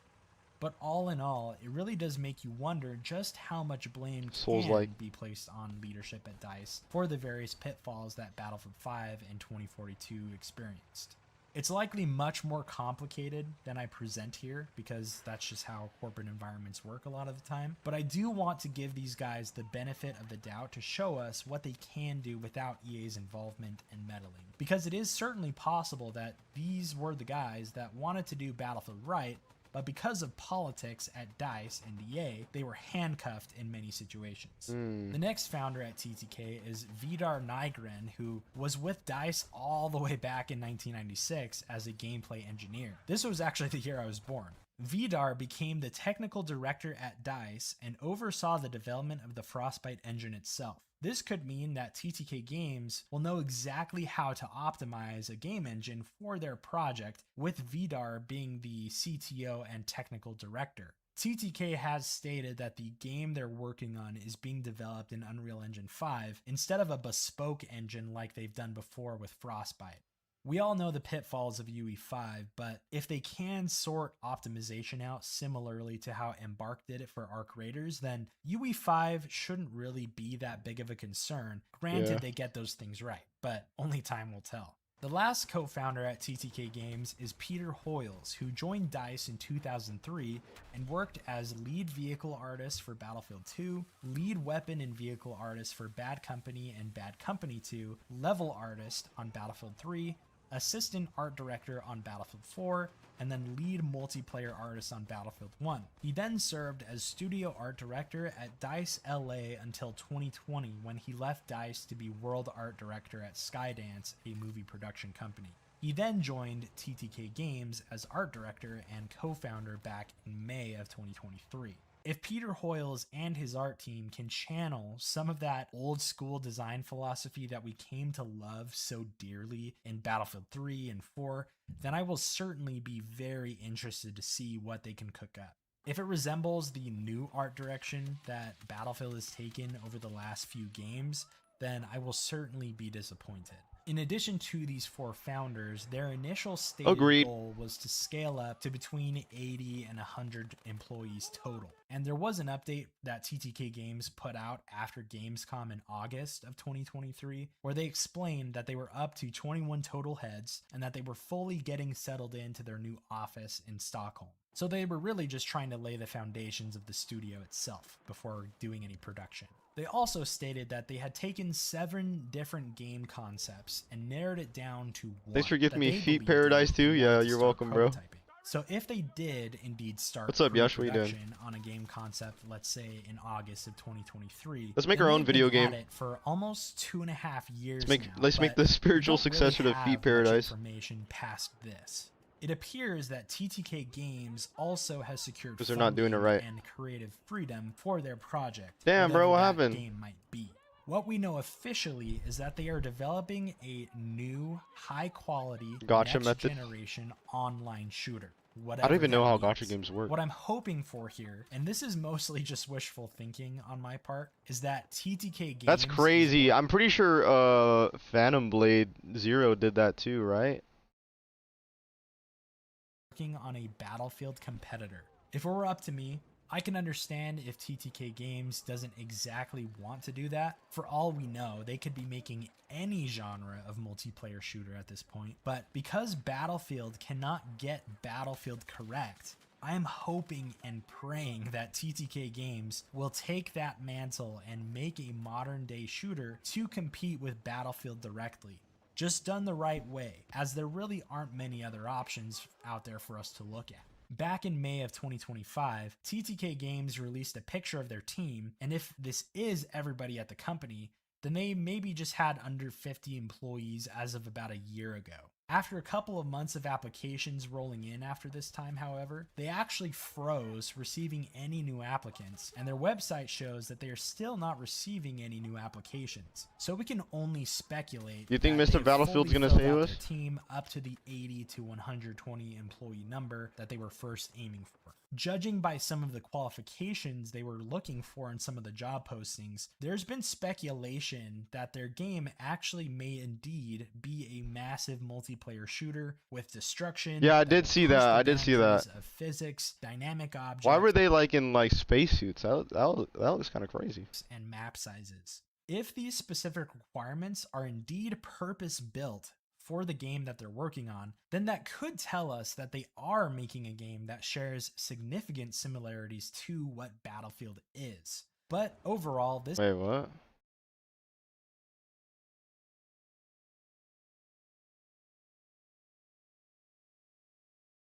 If they were to make a Battlefield spiritual successor, what would you name it? I would name it Poop Field. They showed a lot. I only saw the trailer, the leaked trailer. It looked like spacesuits, bro. There's significant similarities to what Battlefield is. But overall, this is just They need to make a movie or something. See, like, they still got the same old shit where they're like trying to spread out the lore in different platforms. Like, bro, just make it another game or something. I don't know. Maybe it'll be a movie. an extrapolation and a hope, as the game has not actually been officially revealed just yet. In that May 2025 update, they also mentioned that they were gearing up for production. We don't know exactly if this means that they've entered full-scale production fully, but it's likely that they have, which would mean that they've been in production for almost a year. Sora. Because TTK Games is a comparatively small studio to that of Battlefield Studios, I think we can realistically... You know what game looks interesting?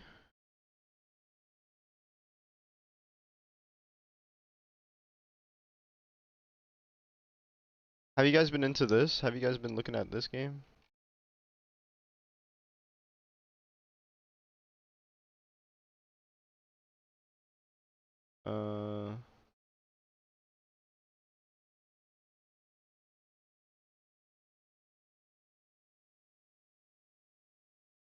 Tides of Annihilation. This looks kind of interesting. Let's see the gameplay.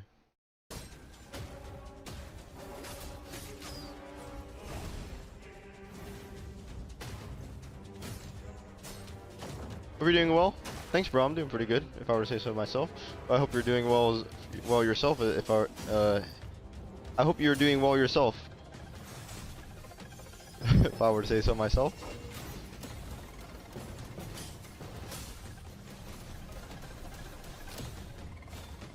Is this old gameplay?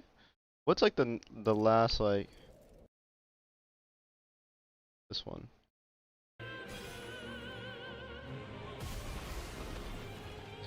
I'm getting like Final Fantasy 16 vibes from this. I still need to finish that game. I might restart it. I might get it from Evil Steam.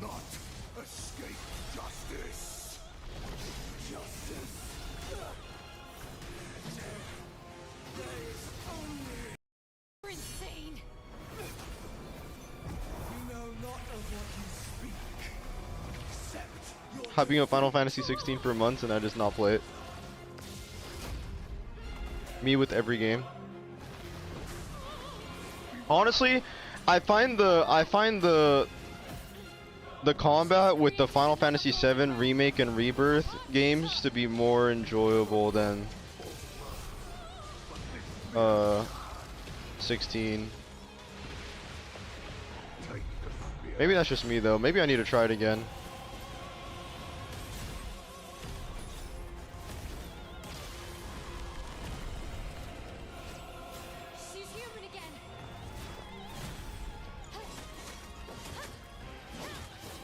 Final Fantasy 16. I don't know. I'll try it again. I don't really remember. That was a while ago. I liked how in the 7 remake and rebirth, I like how you go into like your menu and stuff and like time freezes and like you get to pick your spells. You get to like pick your attacks. It's not like turn-based or anything like that, but it's like a little bit like...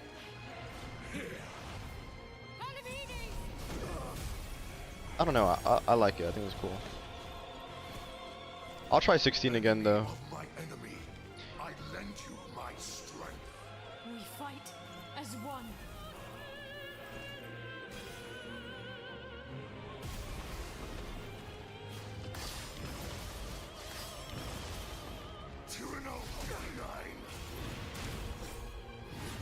more strategic in a way.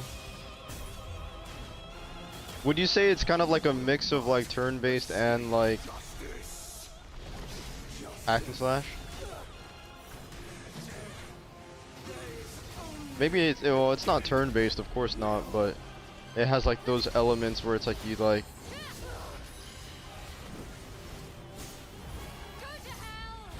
I liked it though. I liked it. I thought it was really cool.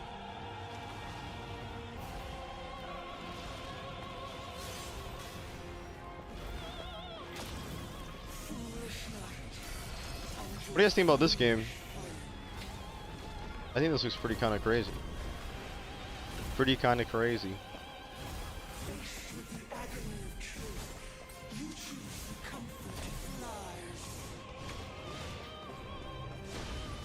I heard the voice actress got changed though.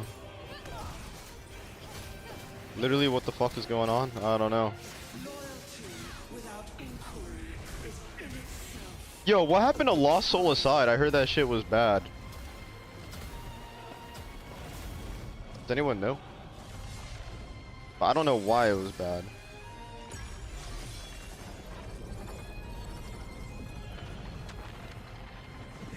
It just sucked.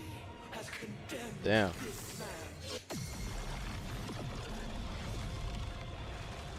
This shit looks fucking crazy. What the hell is happening?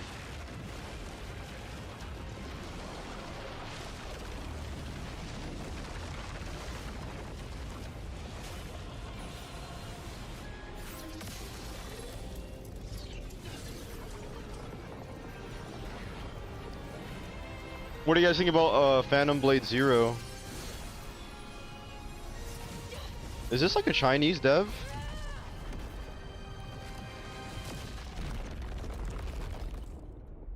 Eclipse Glow Games.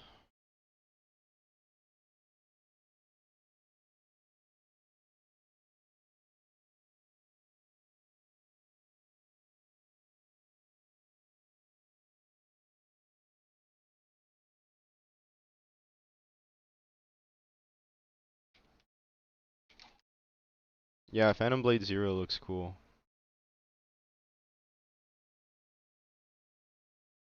I'm kind of really hyped for that. Not really hyped for it, but I'm pretty like eyeballing it.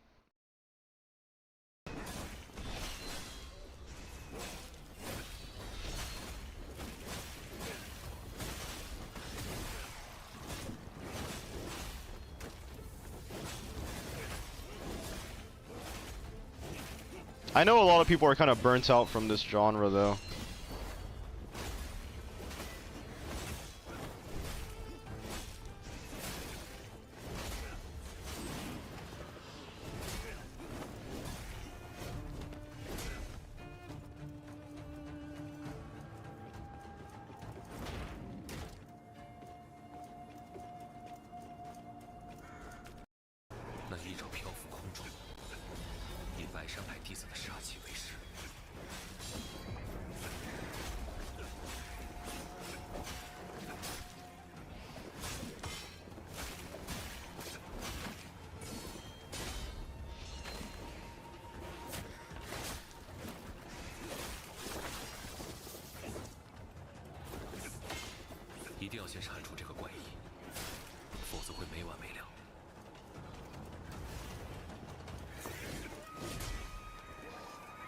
Okay, whoever's playing this sucks.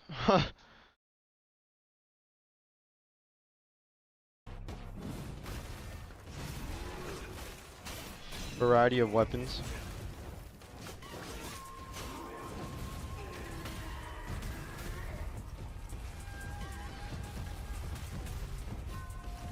Yeah, so apparently everything that's been shown so far is side content.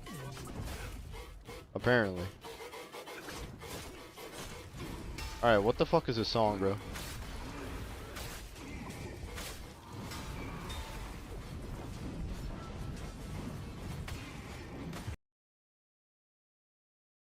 Oh, I think I might have seen this.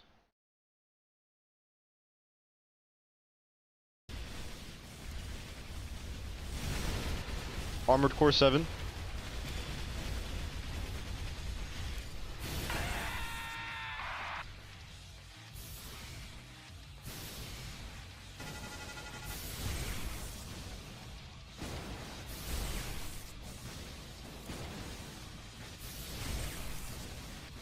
This looks pretty cool.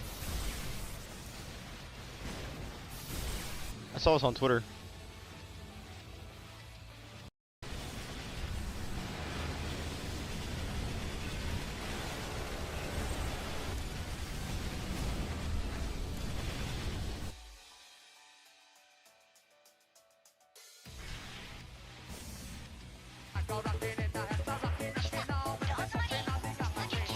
Wow, thank you for the $1 dono. JBOY, how many veins does it have? None. Dude, shout out is Deadplan with the $1 dono. Thank you. Wow, pretty cool.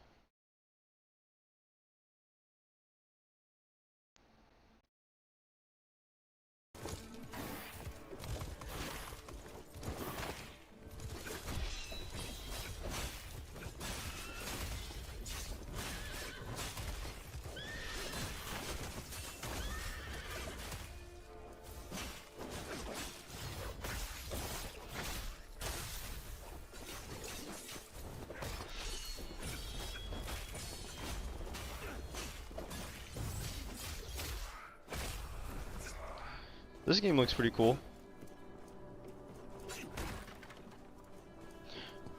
Shouldn't we be getting more trailers soon? Doesn't this shit come out this year? Yeah, I played Lies of P, but I rage quit and I turned off the game.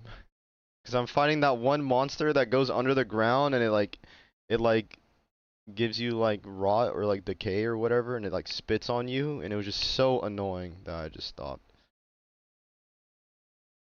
My stomach hurts. What's up, girlfriend? Hey. Drink some water. I think my stomach hurts too, but probably because I haven't had any food yet. Let's watch New Marvel together? Okay, I haven't seen it. I haven't watched the trailer.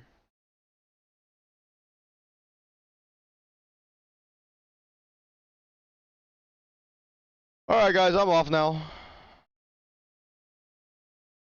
I'm gonna go eat. Love you too, girlfriend. Hey. Yeah, I should finish Lies of P actually. Cause it was actually really cool. I just got pissed off at that boss though. Alright. Peace out guys. Love you guys. See you guys later. And yeah. Bye!